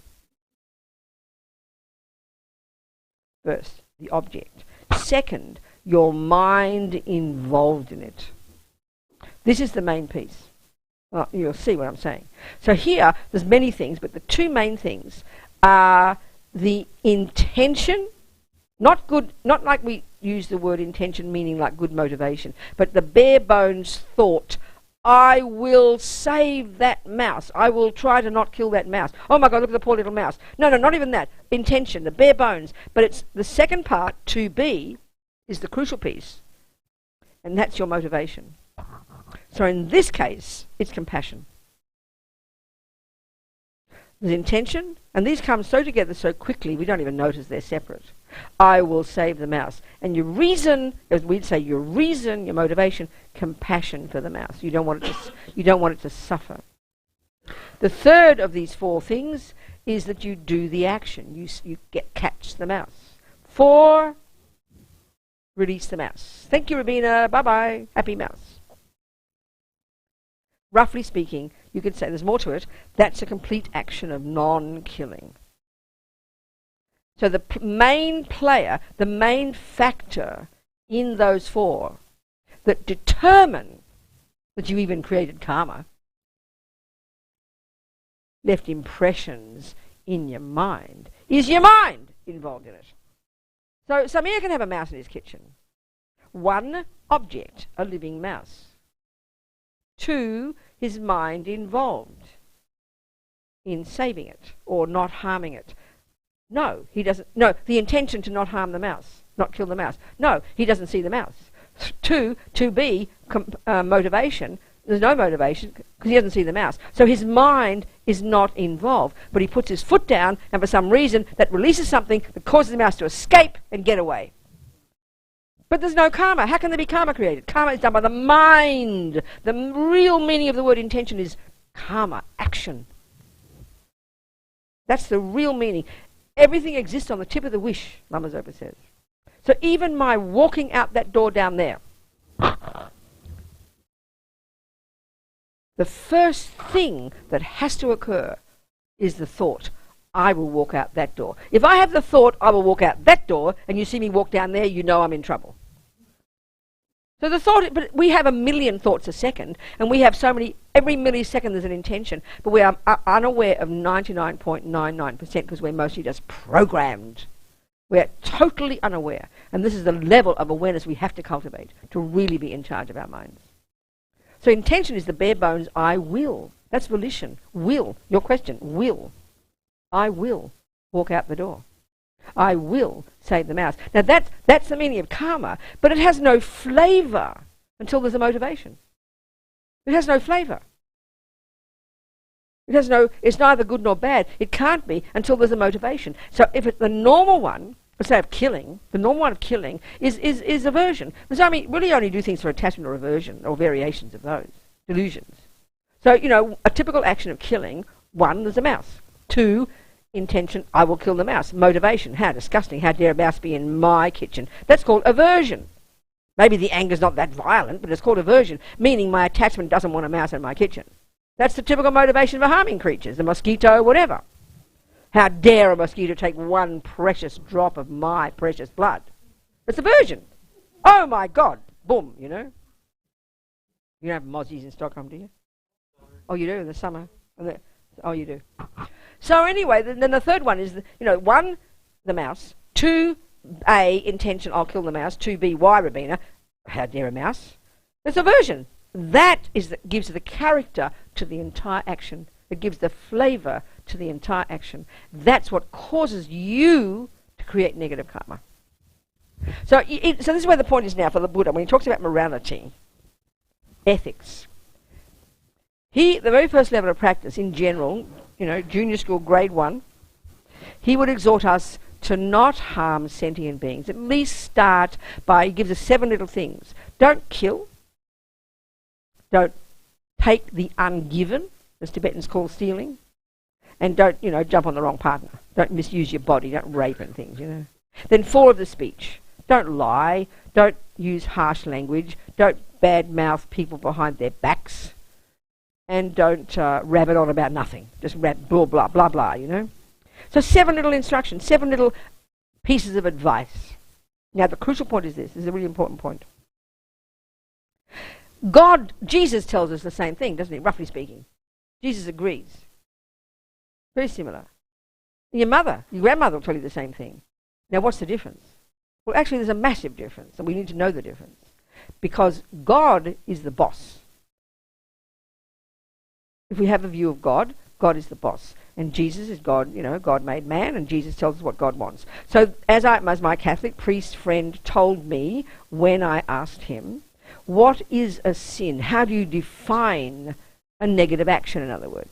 He said, very clear, a negative action, a sin, is by definition doing what God said not to do. Now that fits perfectly with the creative religion. So what makes it wrong? He said there's some natural law. People don't like getting killed. But the real reason it's wrong is because God said. That's kind of powerful. That's very intense. I'm not criticizing. Now, we assume that's the meaning of morality, that somehow you do something that someone says is naughty. That's why we get guilty. That's why we try to hide our bad qualities. That's why we have all this guilt and neurosis. That's not Buddha's view at all. He is not a creator. Therefore, he doesn't have any power over us. Therefore, he does not have any power to punish or reward. It's not his job description. It's not his role. It's hard for us to hear this because we assume it's like that. So what's his definition of a negative action? It's natural law. He says you can prove it. Do market research in this room. In 1 minute you'll prove no one likes getting killed, lied to, raped, stolen from, etc. It's natural law. It has got zero to do with the fact that Buddha says it. This is important to understand, please. Therefore, guilt is illogical, but we all have it. It's a function of ego.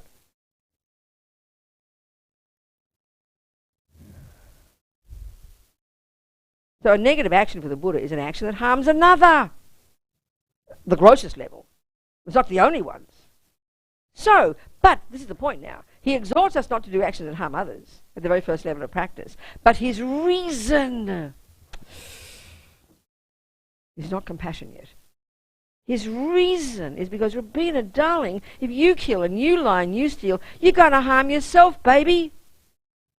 This takes time to hear. This is his basis for exhorting us not to kill, lie, steal at the first level of practice, all the way through. That's the law of karma. Because he's saying everything any sentient being does, thinks, or says just naturally programs our mind, leaves seeds in our mind that will ripen in the future as a rebirth, a tendency, an experience, an environmental result. In other words, we are the one who will get the results of those actions. So in the beginning stages of practice, there's no discussion of because of compassion. Compassion doesn't come into the reason you would not do these things. The main reason to not kill, lie, steal, in general, as a guideline for your practice in the beginning practice levels of practice, is because you don't want the future suffering. Of course, that takes time for us because we've not heard that before. The only way we hear that is you'll get punished in the future. That's what makes us stay to be a good girl and a good boy. Because we don't want mummy to punish us. We don't want God to punish us. We don't want the police to punish us. So it's mostly fear and guilt that determines why we try to become nice people. Because we don't want to be punished. Well, no one's punishing you in Buddhism. You do it to yourself. That's the Buddha's point. So the first level of practice is what's called renunciation. We've got to give up suffering and its causes. You've got to know that you are sick of suffering. I'm fed up. And all you got to do is think, do I like getting killed? Do I like getting stolen from? Do I like getting raped? Do I like people not giving me credit? Do I like people hating me? The answer is no. Well, that is the basis for wanting to be a good person first. Later, you bring in compassion. There's no question. That's the first level of practice. It's for your own sake. Your own sake. But nevertheless, the karmic seeds that are left in your mind when you do actions are determined by the motivation. So a normal action of killing, like I said, is, either you want to eat the mouse for dinner or you hate mice, one or the other, Fishermen don't kill fish for anger. They like fish. They're attached to fishing. The person who goes hunting doesn't hate deer or kangaroos, whatever you kill in Sweden. They're attached to that action, So attachment is one motivation for doing things, and then anger is the other. That's about it, really. I mean, it's so simple. Buddhist psychology is very simple, not complicated. We've got to look back at the past and look at the history and their genes and their DNA and their mummy and their daddy and their history and the monkeys to find out why you do things. Much more complicated. Much more complicated. So, okay. A third scenario, Martin might have a mouse. This is an analysis now of killing action. Martin has a mouse in his kitchen. In general, Buddha says don't kill. In general, Buddha says killing is negative because it harms others. So that's a negative action. But what determines, is the point, what karma I create when I do it is based on what's in my mind. So in general, he exhorts us not to harm others. But then what causes me to create negative karma or not isn't the fact that I kill a mouse, is the motivation that impels me to do it. So in the case of virtue, some of you creates no virtuous karma because he doesn't see the mouse. If you see a homeless person and you don't want to give them any money and you walk past and 100 krona comes out of your pocket, they're happy, they got their 100 krona. You created no generosity. Because your mind didn't do it. Even with this one, Martin has a mouse. 4 parts to it. First, the object, a mouse, a living mouse. Second is mind involved, intention. I will kill the mouse. Motivation. There's some compassion there. And because he's a Westerner, he thinks that killing mice stops its suffering, called euthanasia. You do it to your grandmother as well. And it's law in many countries now, isn't it? So the Buddha would say, in general, here the point is, his motivation, he really meant well. He really has compassion for that mouse, and he really believes, because when the mouse dies, if he's not a Buddhist, it'll stop. Therefore the suffering will stop. That's the logic behind the materialist view of euthanasia, isn't it? Same with your grandma. Well, for the Buddha, we happen to know he says the consciousness will continue. So you might be compassionate, but there's no wisdom there. Nevertheless, 1, object, living mouse. 2, A, intention, I will kill the mouse. 2, B, Y, compassion. 3, he does it. 4, dead mouse, and he's so relieved the mouse's suffering has stopped. That, you could argue, he doesn't create negative karma. From Mahayana point of view, for sure. This is motivation. But it doesn't mean he helped the mouse. That's why compassion is not enough. Dalai Lama says, Lama Zopa says, meaning well is not enough, I'm sorry. It's like he's got a pill, and I've got a terrible headache, and he wants to help me. He's so compassionate, but he forgets whether it's cyanide or an aspirin. Well, I'd rather he keep his pill in his pocket and let me with my headache, please. Do you get my point? I don't care how meaning well he is. He just killed me, you know. Thanks a lot. He's got to have wisdom, and that's very common sense. You know, meaning well is how we run around like ridiculous, but we're so attached to the end result of trying to mean well. We make a mess half the time because we don't have the wisdom to know what will benefit. So given the Buddhist view is, given the mouse has got a consciousness, given that what goes on in its mind when it dies is what determines the rebirth it gets, then don't play Russian roulette with a poor little mouse, not to mention your grandma, please. You just don't have the wisdom, that's all. It's practical. It's not kind of moralistic, you shouldn't kill your grandmother. If you've got wisdom, please kill her. You get my point? I'm serious. And compassion, of course. Like the Bodhisattvas, they do that. Because they've got wisdom and compassion, know what's best for the person. What's a good example? Lama Yeshe. I didn't tell the story on Friday. I told stories about Lama Yeshe, but not this one. I'll tell you this one. Buddha says basically we can't really begin to benefit sentient beings until we got clairvoyance.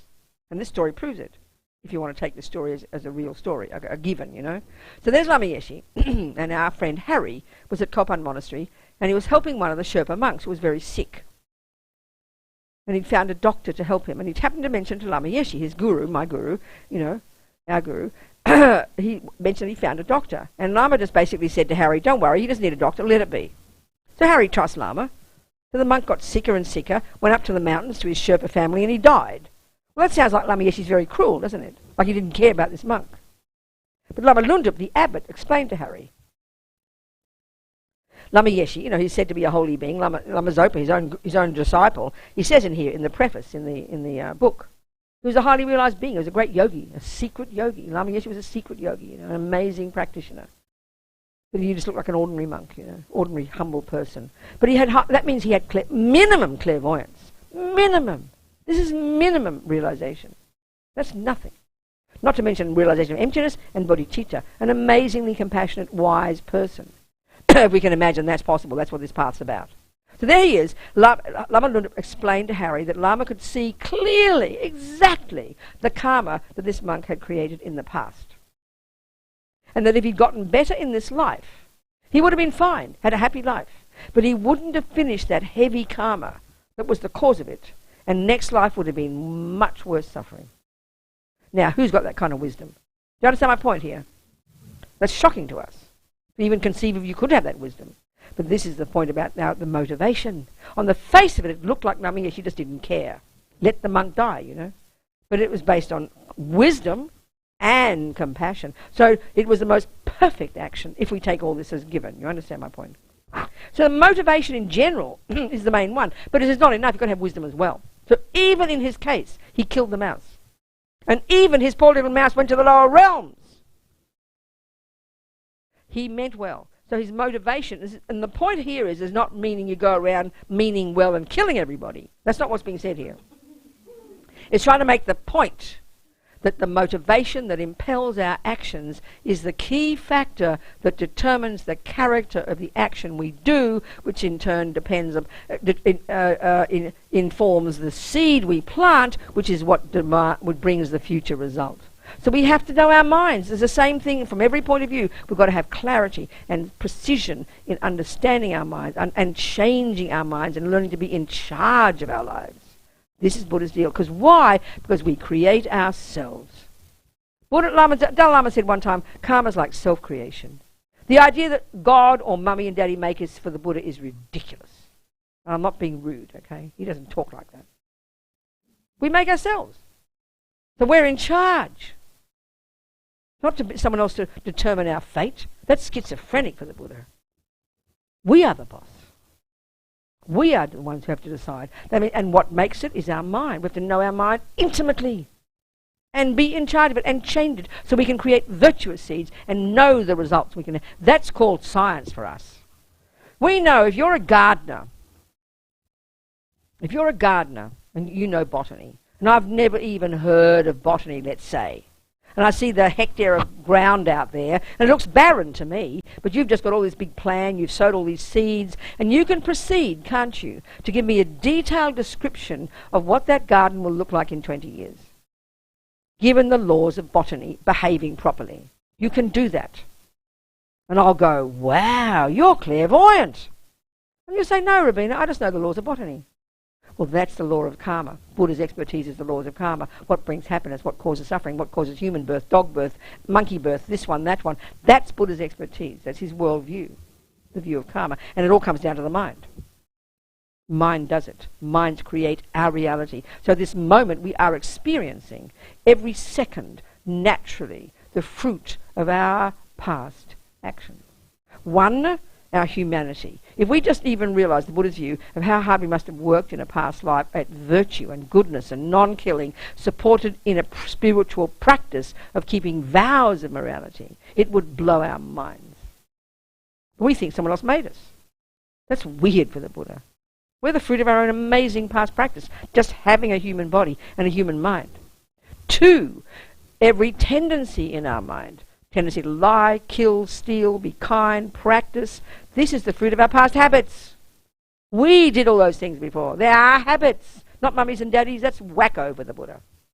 Mummy and daddy might share those habits, but they can't give me a habit. That's demented. They're my habits. Three, how I'm seen and treated by others. The first one's called the fully ripened result, a type of rebirth. The second is called an intention similar to the cause, like a habit, a tendency. Third is experiences similar to the cause, how I'm seen and treated by others. Every one of my experiences, up to now, since I was conceived. People are mean to us and people are kind to us. Forget the strangers. That's the universe. Every one of those is the fruit of actions like that I did to them. Karma's pretty personal. It's a natural law, Buddha says. No one made it up. It's not random. No one's running it. This is shocking to hear. And fourth, even the way the very physical world impacts upon us. So the four results of non-killing. One, a human birth. Two, a tendency to not kill. Like I always quote this story, my friend Dei Chen, years ago when her boy was 3, he's like 40 now or something. She was taking the lice out of his head. And he was crying in compassion. Mummy, Mummy, leave them alone. Don't hurt them. It's their home. Doing everything he could to stop her hurting the lice. She hadn't taught him this yet. He hasn't killed a living thing. He's 40-something now. We can deduce logically from the Buddhist perspective, he'd lived in vows of non-killing. He'd programmed his mind in non-killing and woke up in this life with no thought to kill. Not only that, but even compassion. 3, the experience similar to the cause of non-killing is you don't get killed and you don't die young. Well, so far so good for us, isn't it? Here we are. Look at the world. Look at the people. Look at the world in terms of habit. This is a tragedy. Most humans kill something. This is the utter tragedy.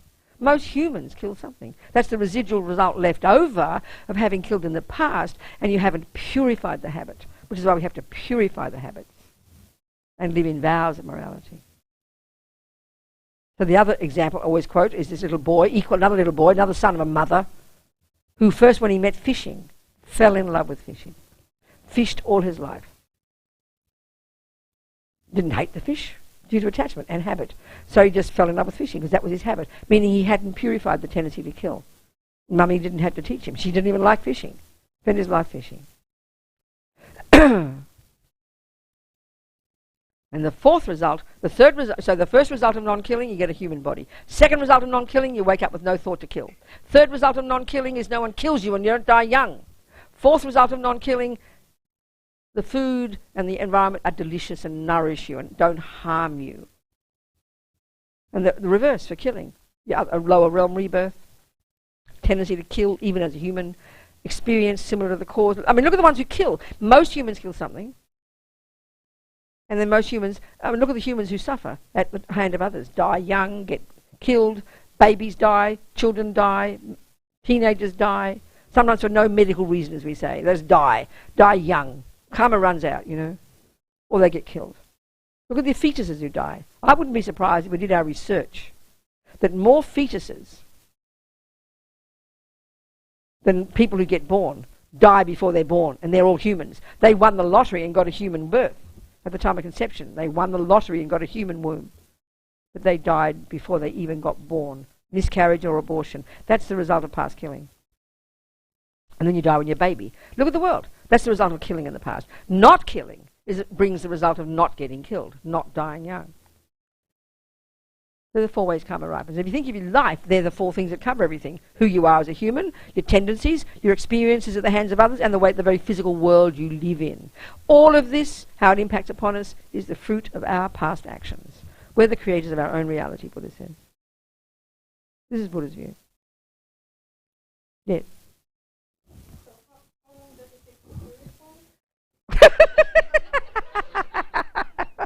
Good question, darling. Honey, if you realised emptiness now, you cut the root and they all shrivel up and die. So that's the quickest one, realise emptiness. If you put it this way, it's all sound, Buddha's view is so hilarious. He says we've got countless past lives. Every millisecond of everything we did and said and think has left seeds in the mind. So if you, I joke and I say, if you stop creating karma now, but had to live out without creating more karma, the seeds you've already got, you'll have 2 trillion lifetimes. You'll never end. But the point, so we've got to cut it somewhere.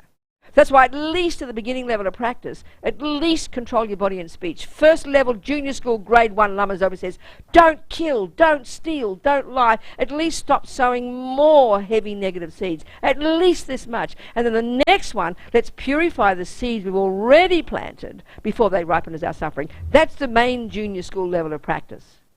For your sake. Next level, you get to the root of the problem and you realise all the ridiculous delusions and you try to cut them. And if you're really good at it, best one, realise emptiness. So you cut the root to everything and the lot. They can't ripen then. And now you're on a roll. Now you're climbing out of samsara into nirvana and you can't fall back and you've cut the cause of everything.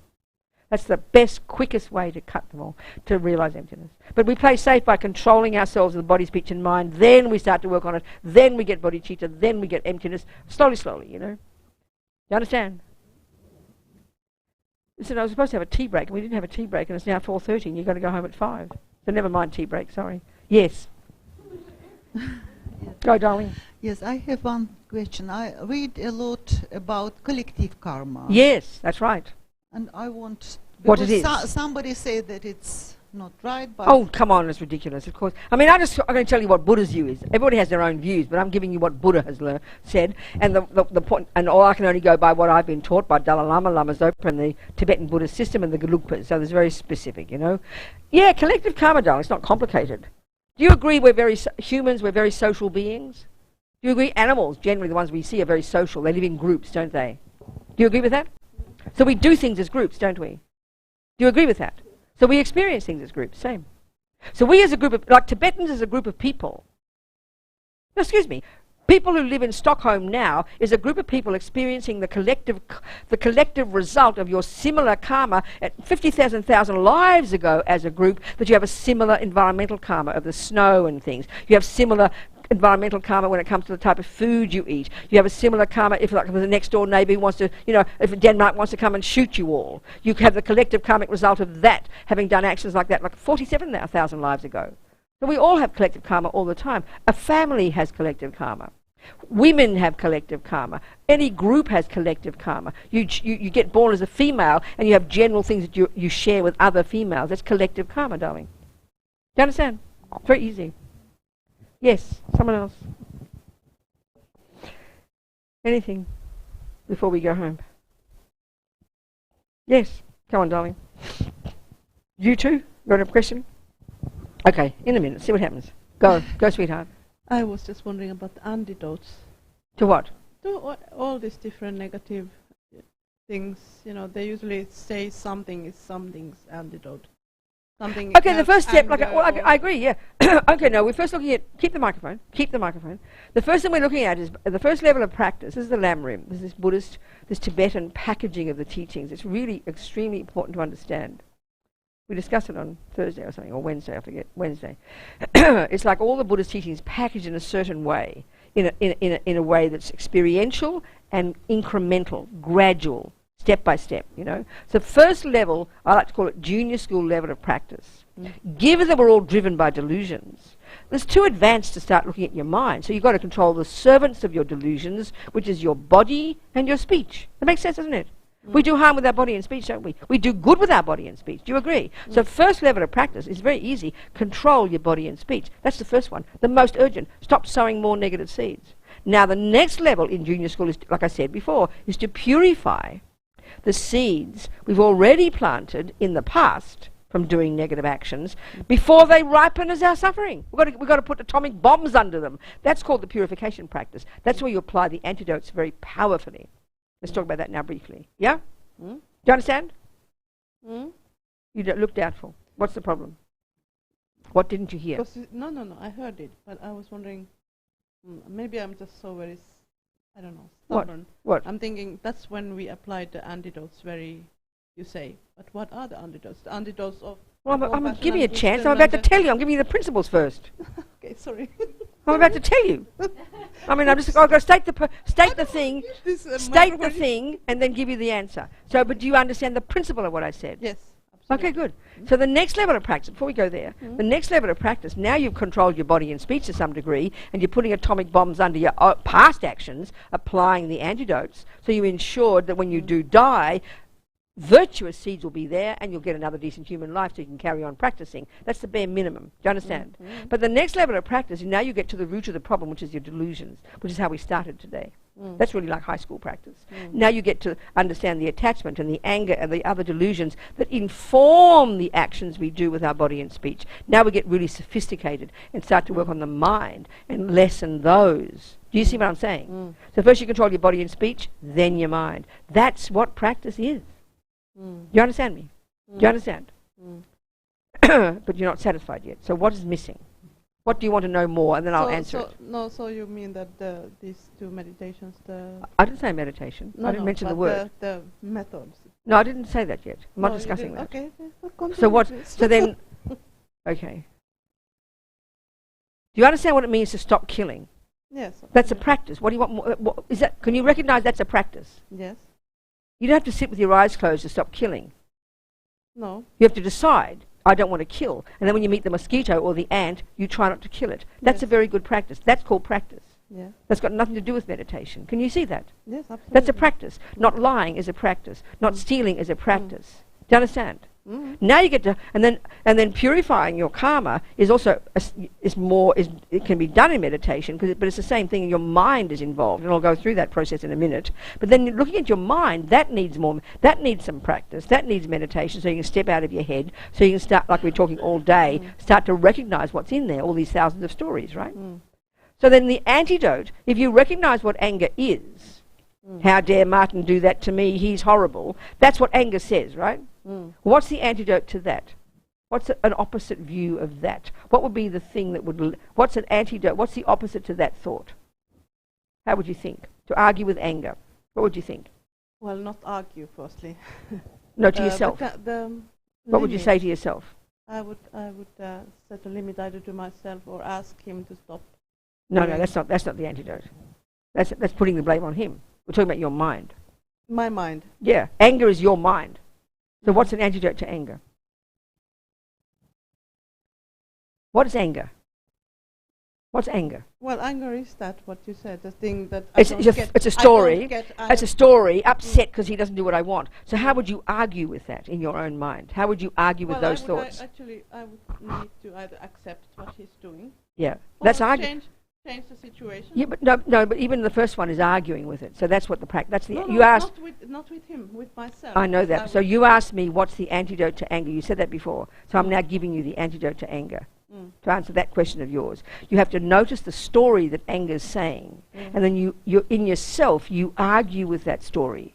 So like if I'm annoyed with him for not putting the toilet seat down, I'll say, shut up, Robina, give it a break. It's really no big deal. It's all right. He forgot. It doesn't matter. I can put the toilet seat down. Then I've solved the problem, haven't I? Yeah. Well, that's an example. That's a simple example. The antidote. It's the opposite. Do you understand? So now, so are you satisfied to some extent with that answer? Yes, absolutely. So now let's look at the purification practice, this general practice we call it purification. Shall I do that? That's really where you really apply deep antidotes. Yeah. Do you understand? Yes. Okay, good. Anybody else first? I'll do that. Yes, back there. Back behind. When you're looking at purification, you talked just recently about collective karma. Yeah. And how that's sort of affecting you internally. Yeah. When you're looking to sort of work on that and purify that, are you engaging that collective karma just for you or for everybody from where that's come? Well, you can have compassion for everybody, but you can't change anybody else's karma. So let's say, you're in that household and the 6 of you in the family and a thief comes and takes all your money. Do you understand? Yeah. So that's collective karma for you, 6 of you. But let's say no one else wants to forgive the thief and they want to go and blame him, but you want to be a Buddhist and work on your mind and accept the karma of it. So you do your own internal practice. You recognise, and this is what I'm going to talk about now, you first regret the action you must have done in the past to cause this guy to come and steal from all of you, but you're doing it for yourself. You regret that action because you know you don't like that suffering. Then the next step is you think, well, whom can I turn to? I'll go into more detail. And you'd rely upon the Buddha, and you'd even have compassion for the thief. And then the third is the third step, you do some kind of practice to purify it, and the fourth, you'd make a decision, I must never steal again. That's a typical example, and that's for you. You can't make that other people do that. So that's you play your part of it. You understand? Okay. Yeah. We'll go into it in more detail now. Okay, so how do you purify? So even if you don't have a view of other lives, you don't like that view and the consciousness coming from before, blah, blah, blah.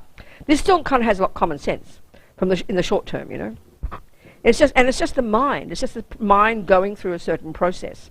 All of this is the mind doing certain things, So of course the bigger picture I'm taking here, like the example there, I'm taking the bigger picture here. So the first step is, there's a good way to remember these, and I think all this is in your book. Where are your course notes? Where are their course notes? I don't get them. We didn't get them in time, so I've emailed them. Oh no, I don't believe you didn't get them printed. Right? You didn't get them printed? Oh yes, but we didn't get them delivered in time. Where are they now? They are locked up somewhere. What are you going to do with them? Well, they come here and then hopefully people will come and get them. Oh, this is really this is very unfortunate. You must have put off doing it. No, they were supposed to be here on Wednesday. What happened? They tried to deliver them and then... I'm so it's collective karma not to get your course notes, okay? Or it might also be my fault checking. Yeah, precisely, Martin. Thank you. He suggested it might be. Yes, you're in charge. Actually, it should have been Kaiser's job. She's in charge of course notes. How come you gave the job to him? I sent you the PDF. Unfortunately, I gave the job to her. Yeah, it was a mistake. Big mistake. Yeah. Okay, so there are course notes about 60, 50 pages. I forget all these different teachings I'm giving about karma and the mind are all in the course notes. So if you come next time to the centre, you can get them. Or you can have a PDF of it, certainly. Okay. Oh, good. Okay. Okay, fantastic. Okay, so now let's look at how you purify karma. So I mentioned roughly what's involved in how you create it. And we're doing this every second, by the way. Every single second of the day, we're doing complete actions of all kinds of things. But we're utterly unaware, We're We're sowing countless seeds for countless rebirths all day, not to mention habits and things. So so the purification one is really powerful, and you'll see it makes sense somehow, psychologically. So it's the 4 R's. Good way to remember. The first one's easy. I mean, the different order they're taught in. This is a good. I like this order. So the first one is regret, and this is a really important one. What we think of when we think regret is guilt. So as His Holiness said one time, I always quote this. For years I've been quoting this. It's such a very sweet way of putting it.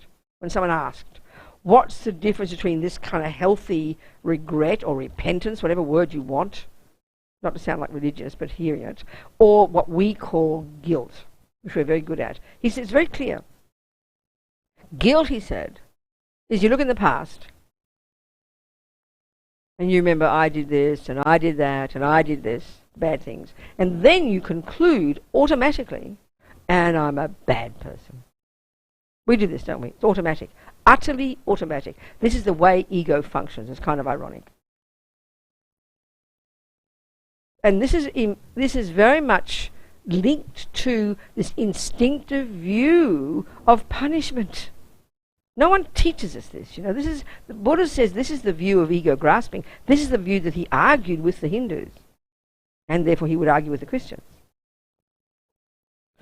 That doing a good action, please see me, I did a good action, please reward me. When you do a bad action, you don't want to be punished. This is very deep in our bones. This is a philosophical position of ego grasping, Dualistic view. It's very deep inside us. Don't blame your Catholic mummy or your Jewish mummy. It's ego grasping, the root delusion. So this we have to cultivate, this view. It's cultivate a different approach. So regret, His Holiness said, the first part is exactly the same. You look past and you look in the day. You do this at the end of the day. Lama Zopa says we're insane not to do this practice every day. Like doing your weeding at the end of the day, doing your gardening. So if I look back on the day, I remember I bad-mouthed Martin and kicked the dog and whatever. I mean, simple things you think about, the rubbish we do in the day. You check those actions and you go, I regret. Now, but you've got to say, why do you regret? We don't actually unpack it. And this is the point. So regret, you look back in the past, same, I did that, I did do that, and I did do this. But now your conclusion is, and what can I do to fix it? That we have to consciously decide, not just this wrong conclusion that is also a delusion. Guilt is a delusion like anything else that exaggerates, in this case, the badness of yourself. Guilt is exactly the same as anger. Listen to anger. Martin did this, and Martin did that, and Martin did this, and he's a bad person. Well, that's guilt, but you're the object. And we love going there. It's all the time we come to this conclusion. It's a terrible state of mind. It is cruelty. We've got to rip it out. It is not valid.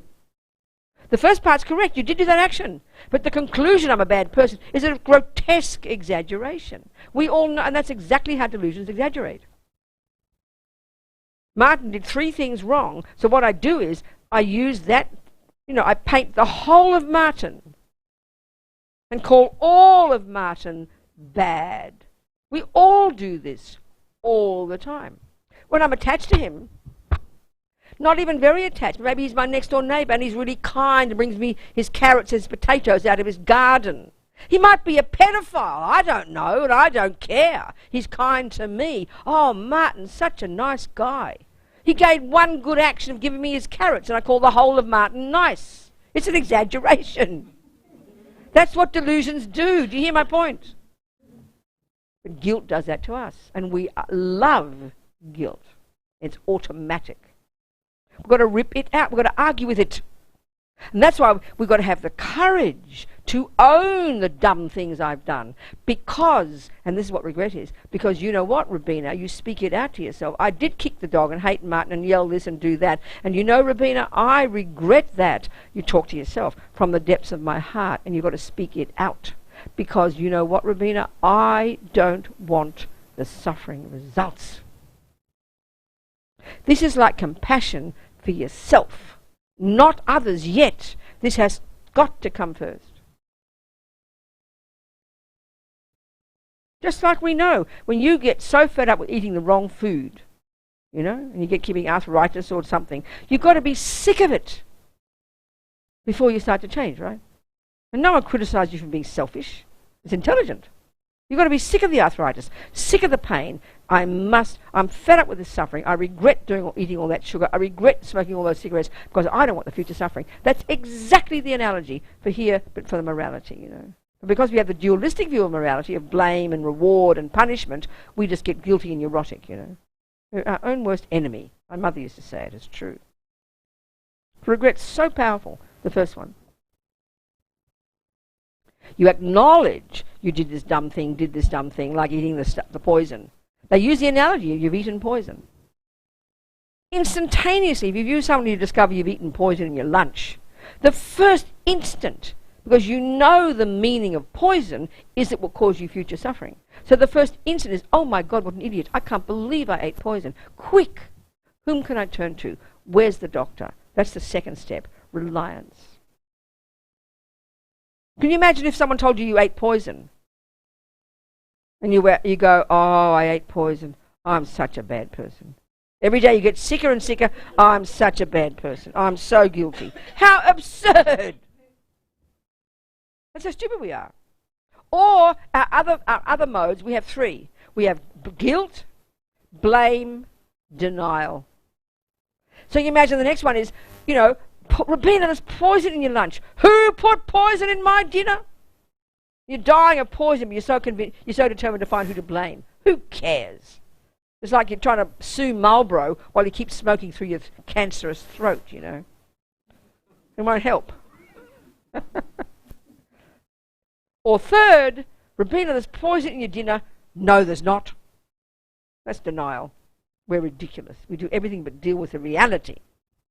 And the point about karma, this is the Buddha's point, that we are the creators of our own experiences. We are our mind is the main player in whether we're happy or suffering. First we talked about how we can change our viewpoints about things, like I said before. Here it's really fundamental in realizing, if you have the view of karma, that whatever I'm experiencing, all the happiness I have and all the suffering, they are necessarily the fruit of my past actions. But we never think about happy things when it comes to karma. Only the suffering. We're junkies for misery, you know. In other words, one question I've never had is, no one's ever said to me, Robina, why do good things happen? It's only why do bad things happen, you know. But we don't think of good. And why? I'll tell you why we don't ever ask. Because attachment is this deep assumption, this hubris, this arrogance, this incredible assumption that I deserve only the good things.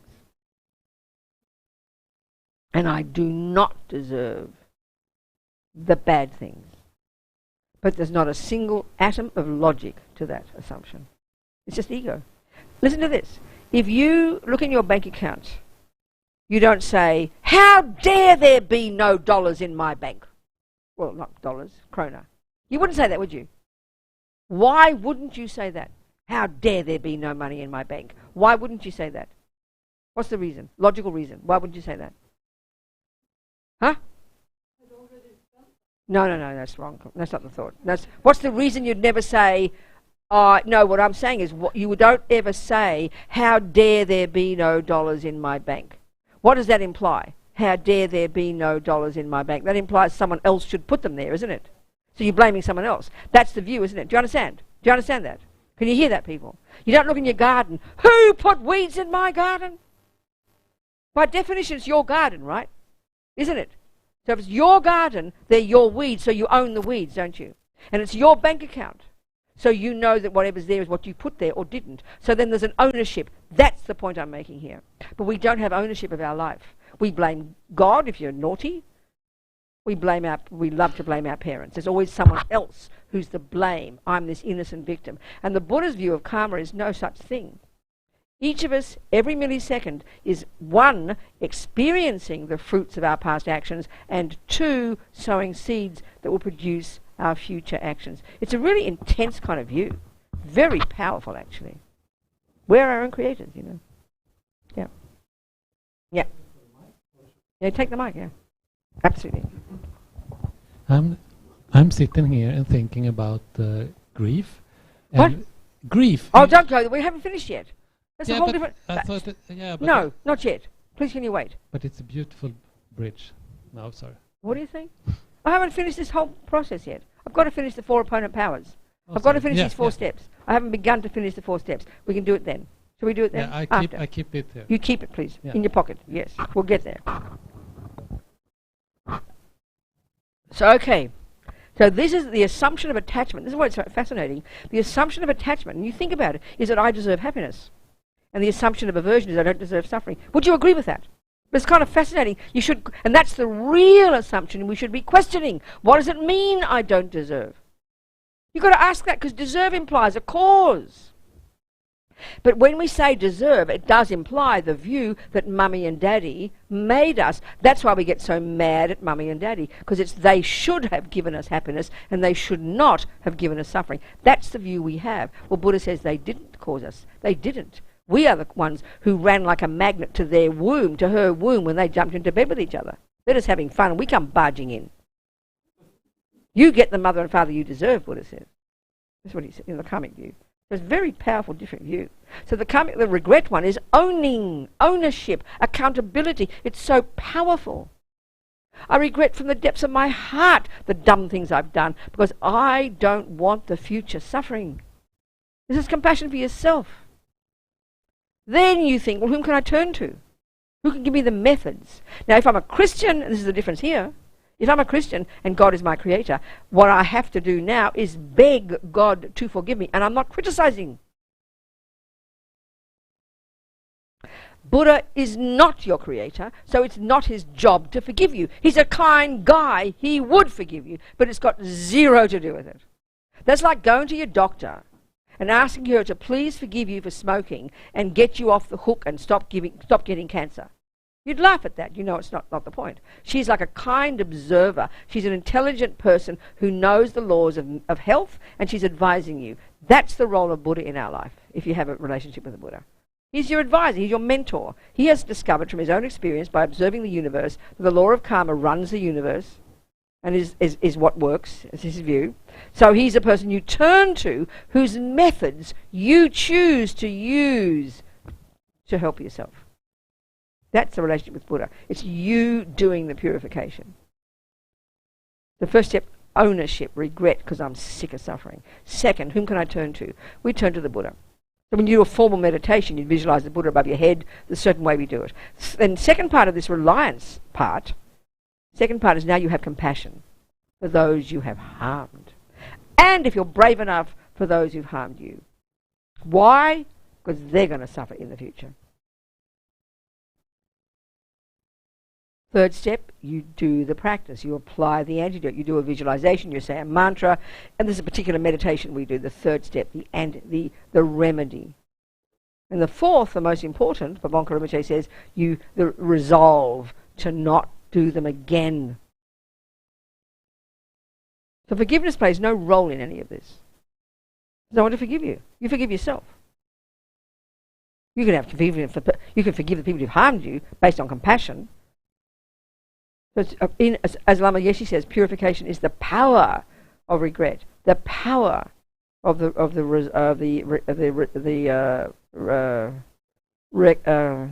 reliance, the power of the remedy, and the power of the resolve. It's an internal mental process.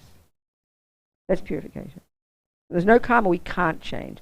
And the thing is that the Lamas would say this puts atomic bombs under all these old tendencies. By owning them, by recognizing sick of suffering, having compassion, and doing the practice, and then vowing to change. This is just karma. It's you getting in charge of your life, you know.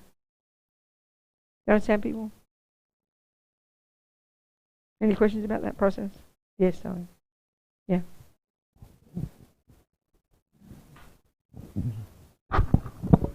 It's not really a question about the process, maybe, but more about karma. Okay. This is a very, very specific question, but I'm wondering about the Buddhist view on abortion. Yes, I understand. So let's analyse the action, shall we? Let's analyse it like we did before about the mouse. Shall we do that? Okay. Well, I had an abortion when I was 23, so I'll use my example. I was 23. I was a hippie. I was a good hippie, which means, you know, I had lots of boyfriends. I didn't like, whatever. I'm not going to... No details. It's very interesting. I was 23 and I did what I did and whatever, and then I got pregnant.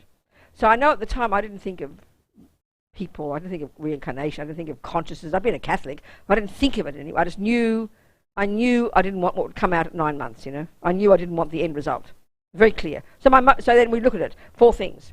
First is an object. There was a living being in there. From the first second of conception, Buddhism says, and there's a whole way they describe the process of how you get born, how we die, and all these things. But at the time of the past death of that person, a few weeks before I jumped into bed with this boy, whom I remember, his name was Rob or something, and I remember it was 1968, and I remember I was working in London. They had very low salaries, you know, and I was earning £13 a week. I remember I was impressed by his salary. He was an architect and he earned £1 an hour. I was very impressed. I remember that. Apart from that, forget it. So anyway, the point is, this being died recently, was in this, and then eventually when I hopped into bed with that boy, the condition came together, the egg and the sperm, and that consciousness came running like a magnet due to strong karmic connection with me. It has to be me because the guy didn't know about it and I was the one who decided to kill the poor thing, you know, whatever. So it was a strong karmic connection with that consciousness. They ran like a magnet to my to the egg and sperm. Now, this is an extra interesting point. It might be too much information for you. I don't want to embarrass you, but it's an interesting point. And many women tell me the same thing. That second, I knew I was pregnant. I thought, oh my God, I'm pregnant. Do you understand that? That's very common. Some men even say that. I mean, one friend of mine told me that her daughter, who was staying with her at the time, came into the house that morning. She'd been staying there with her husband. And she said to the woman, my friend, oh, I'm pregnant. And my friend said, oh, since when? Oh, 45 minutes ago, she said. Isn't that wonderful? Isn't that marvellous? She knew she was pregnant from that second, you know. Isn't that interesting?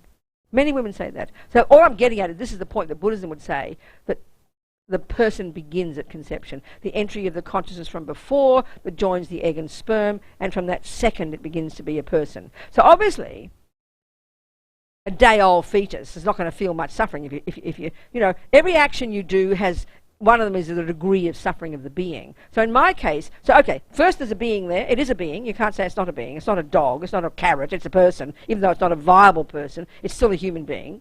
Second, there's my mind involved in it. And that was very clear. I didn't tell the boy. So I decided to have an abortion, and I remember it just become legal in England, 1968. So I felt very fortunate because it was free, you know. And then the motivation, attachment. I mean, I didn't think of wanting to harm the baby. I didn't even think of it as a baby. It was attachment. I didn't want a baby. You know, it was very clear. It was self-centered. I'm not being rude. It was that. It wasn't anger. Third, I didn't do the action. I got the doctors to do it, and that's worse because I get other people to kill on my behalf, and the nurses who helped in the hospital and all that. And then fourth, it died. So it's a complete action of killing. It is a complete action of killing. But then, according to as many people as there are, is as many variations of killing actions, because every situation is slightly different. So obviously you'd have to say it's more serious to kill a fully grown baby, because they'd feel much more suffering than a baby fetus. Now in my case though, it was 12 weeks. How big is a fetus at 12 weeks? Anybody know? It's got legs and arms and heads and everything? It has. So that will be more, and also in my case, they didn't cut it out properly. They had to do it again. So that means the poor baby must have been mangled. So there's got to be, I don't know, in the Buddhist understanding of how the fetus grows in the womb, and they're very detailed in that in the describing of the 12 links. I don't know, at what point, do you know, Kaiser, does name and form happen in the womb? Do you know at what point the 5th link happens, 4th link, name and form? And then feeling, when does feeling come in the womb? Do you know, at the point of in conception? Kaiser, do you know? Okay, so it's described in the 12 links in Buddha's teachings exactly when feeling it comes, when there's the ability of the fetus to have experiences. So whether that by then it seems that it's got arms and legs, it must have. So that's an action of killing, and then the severity of it is based on my motivation. It was self-centered, and then the severity of it is also dependent on the suffering of the being. Do you understand? So that's an action. So that's how they describe it. Does that answer your question? Okay, good. So then, of course, nothing's set in stone. When I heard the Buddhist teachings, I thought about this and I decided I'd regret it. So every day I do my purification. I regret the killing I've done in general in all past lives as well as this life, including the ants and things I might have killed. But I always think of the abortion. I always think of that sentient being, you know, deeply regret. So, hang on a sec. And so then also having compassion, you know, those things, and do the process, do the purification. So that's why you reprogram your mind in a new way, you know. Because there's no karma you can't purify. There's no karma you can't clean up. There's no karma that can't be changed, you know. Yes.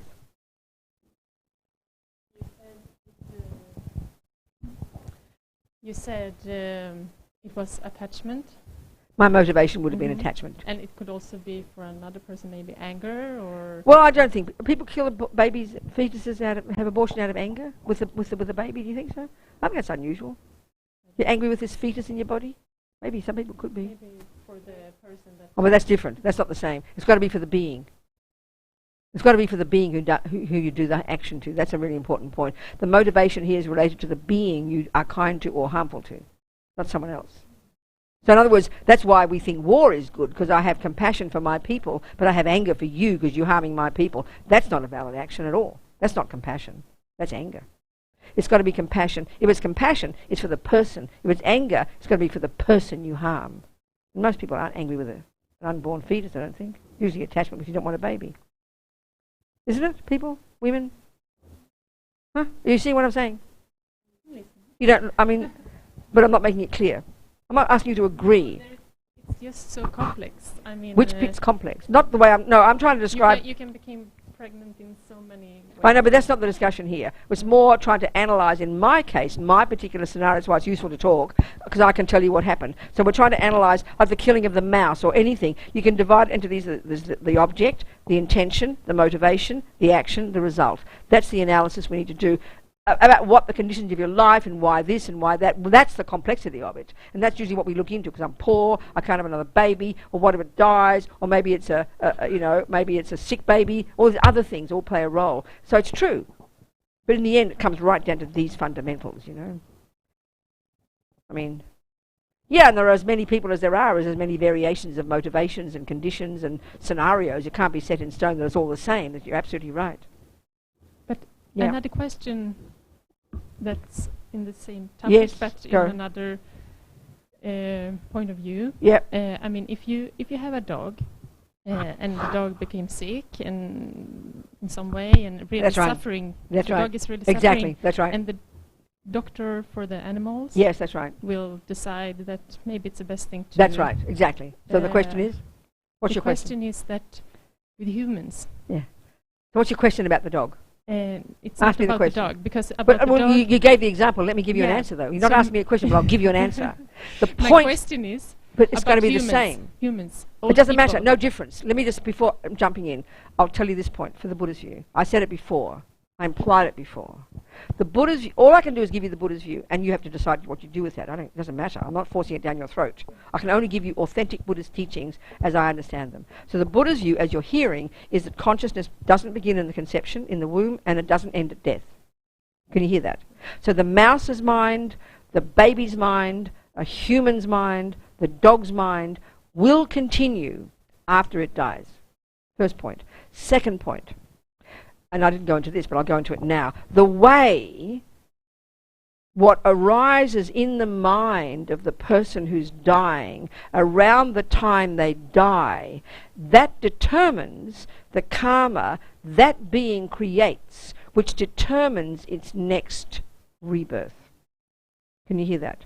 So, given that I don't have the wisdom to see the mind of that dog or my grandmother, I don't have that wisdom. I cannot see what karma is going to ripen the second they stop breathing, because the karma of theirs that will be triggered when they die is the karmic seed, this is the Buddhist view, that will determine the next rebirth. So given that I've got a Buddhist view, I don't want my grandmother to be reborn as an animal or in a lower realm of suffering, which Buddha would assert is a possibility. I would want my grandma to be born as another human being at the very least. But given that I don't have the wisdom to know how that's so the only solution I have is don't kill my grandmother. It's not my job. It's arrogant to stick my nose in and kill my grandmother or the dog because I think it's suffering. This is beyond arrogant. Because that view is based on the view that when the dog or your grandmother die, its consciousness doesn't continue. And if that is the case, and Buddha's wrong, then it's perfectly fine to kill your grandmother. That's the bigger picture in the Buddhist one, that the fact that the consciousness continues. That's the point. It's not some moralistic issue, you shouldn't kill a dog. No. If you have wisdom and you know exactly the karma the dog has created and you can be confident it'll get a human body, please kill it. So that's the issue. That's the point for the Buddhist view, which is not the materialist view. That's what is factoring in here. That's not, you don't have to accept this. Of course you don't, darling. I'm only giving you the Buddhist perspective. Can you see what I'm saying?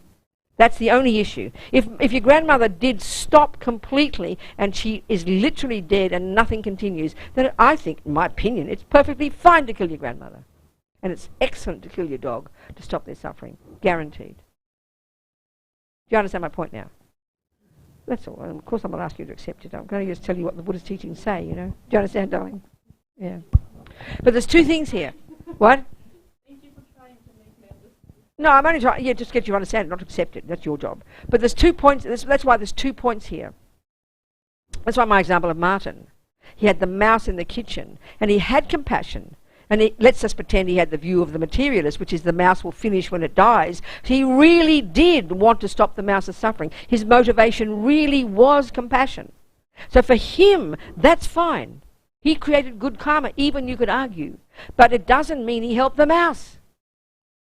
Same with your grandma. If it is true that reincarnation is right, and if it is true that your grandma's got the karma because she died in a very unhappy way, that she'll get a suffering rebirth as a worse rebirth than the grandmother, then how have you put her from the frying pan into the fire? That's the Buddhist perspective, which takes a bit of thinking about because it's not how we think in the West. Do you understand my point now? Yeah. That's a very different issue because of that point. Yeah. That's why I mentioned with my abortion, but the fact that they had to cut the baby out again, that implies, and that's why I asked Kaiser, because she was studied, when does the beginning of feeling happen for the fetus? Because if the fetus didn't suffer, then the karma's not so heavy. But if the fetus suffered, that's heavy. I mean, because a person suffers if you harm them. You understand what I'm saying? There's many factors that are involved in the karma we create. So we have to try and look at it as clearly as we can, you know, that's all. And then we make our decisions, you know. What's your other question? You had another, not you did, darling, she did. You had another question. You had another question about this? No. Okay, good, all right. Okay, we've got to go home soon, yeah. Dark anyway, so. Any more questions before we finish? Yeah, go, sweetie. Go. You mentioned that this 4R. Can you explain a little bit more reliance?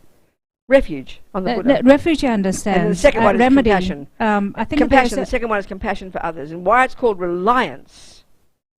Oh, number sorry, one is I misunderstood. Number one is regret.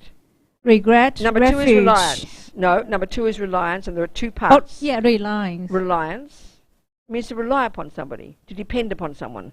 Okay. If I'm sick, I rely upon a doctor. So here, reliance is a general term, and the first part of reliance is where I take refuge in the Buddha, and he's my doctor. I rely upon him. But the second part is now they say in Tibetan, you rely upon sentient beings, meaning I now want to cultivate compassion. So I need suffering sentient beings to have compassion, don't I? If there aren't any ever suffering sentient beings, how can I get compassion? So they say you rely upon sentient beings. It's an odd way to put it. But the second step is refuge in the Buddha, and then compassion for those you've harmed. That's all. The third one is the remedy. The fourth is the determination to change. Do you understand? Thank you. So, are you coming back tomorrow then? You come back tomorrow? Yeah. So you can ask your question tomorrow. Good, darling. Well done. And so we finish. Venerable, I just wanted to say there's been some Questions online. questions online, please, but come on, give we'll... them to me. Yep. No, please, they've been waiting. Just a few more minutes? You okay? All right. In English? Yes. Please, could you talk about the Buddhist perspective? I can, about dreams. Sweetie Pie, if you're going to listen, Kellyanne, if you're going to listen tomorrow, I'll talk about it then. Another person. Thoughts come out of nowhere as we watch and are mindful of them. How do we discern which thought to get involved and to let go? Darling, it's all a question of skill. If you're playing the piano and you've only just begun to learn it, you don't have much discrimination. You just have to follow simple instructions. But as you get more sophisticated in piano, you know which notes to play and which notes not to play because your knowledge is deeper. It's exactly the same here. It's a question of your degree of knowledge about your mind. But we've got to start simple, you know. It's a question of degree of knowledge. What's this word here? What's this word here? Since. Oh, okay. Since all thoughts pull us in. Yeah, all thoughts do pull us in. You're absolutely right. But one, generally speaking, you want to say, if you make this distinction between neurotic, deluded thoughts and virtuous, valid thoughts, the more valid thoughts, the better. There's this nihilistic view about meditation that you're supposed to get rid of thoughts. Excuse me. Sorry, the Dalai Lama, or you shouldn't be fast or something. The Dalai Lama talks so fast you can't believe it. It means you must have a lot of thoughts. But they're positive thoughts, so go for it. As many positive thoughts as you like. It's the neurotic thoughts that are the problem. They all do pull us in, yes. So the ones not to entertain, if you're really advanced, is the negative ones, and the ones to entertain is the good ones. We'll discuss more tomorrow, okay? That's it. Thank you, people, very much. So we do our little prayer. Thinking, here we've been all day. Thinking, listening, analysing, me too. All this stuff, discussing. We've sown all these seeds. There's not a single moment we haven't sown seeds. And we think how marvellous all these seeds we've planted. So may we nourish these seeds with our efforts from this second, our practice, our wish to be a better person, all the stuff we're doing. How fantastic. So that they do ripen eventually in the development of our amazing potential. To be a benefit to others. How fantastic. Be very delighted with that. Gewa di nyuru dag lama sange drubgyone drowa chikyang marupa dei sala gopa shog jang chob semchog rinpoche ma ke panam ke gyuchig ke panyam pa me pa yang gong ne gong du palva shog. Okie doke. Thank you. Very much. Okay, let's go. I'll take my water. My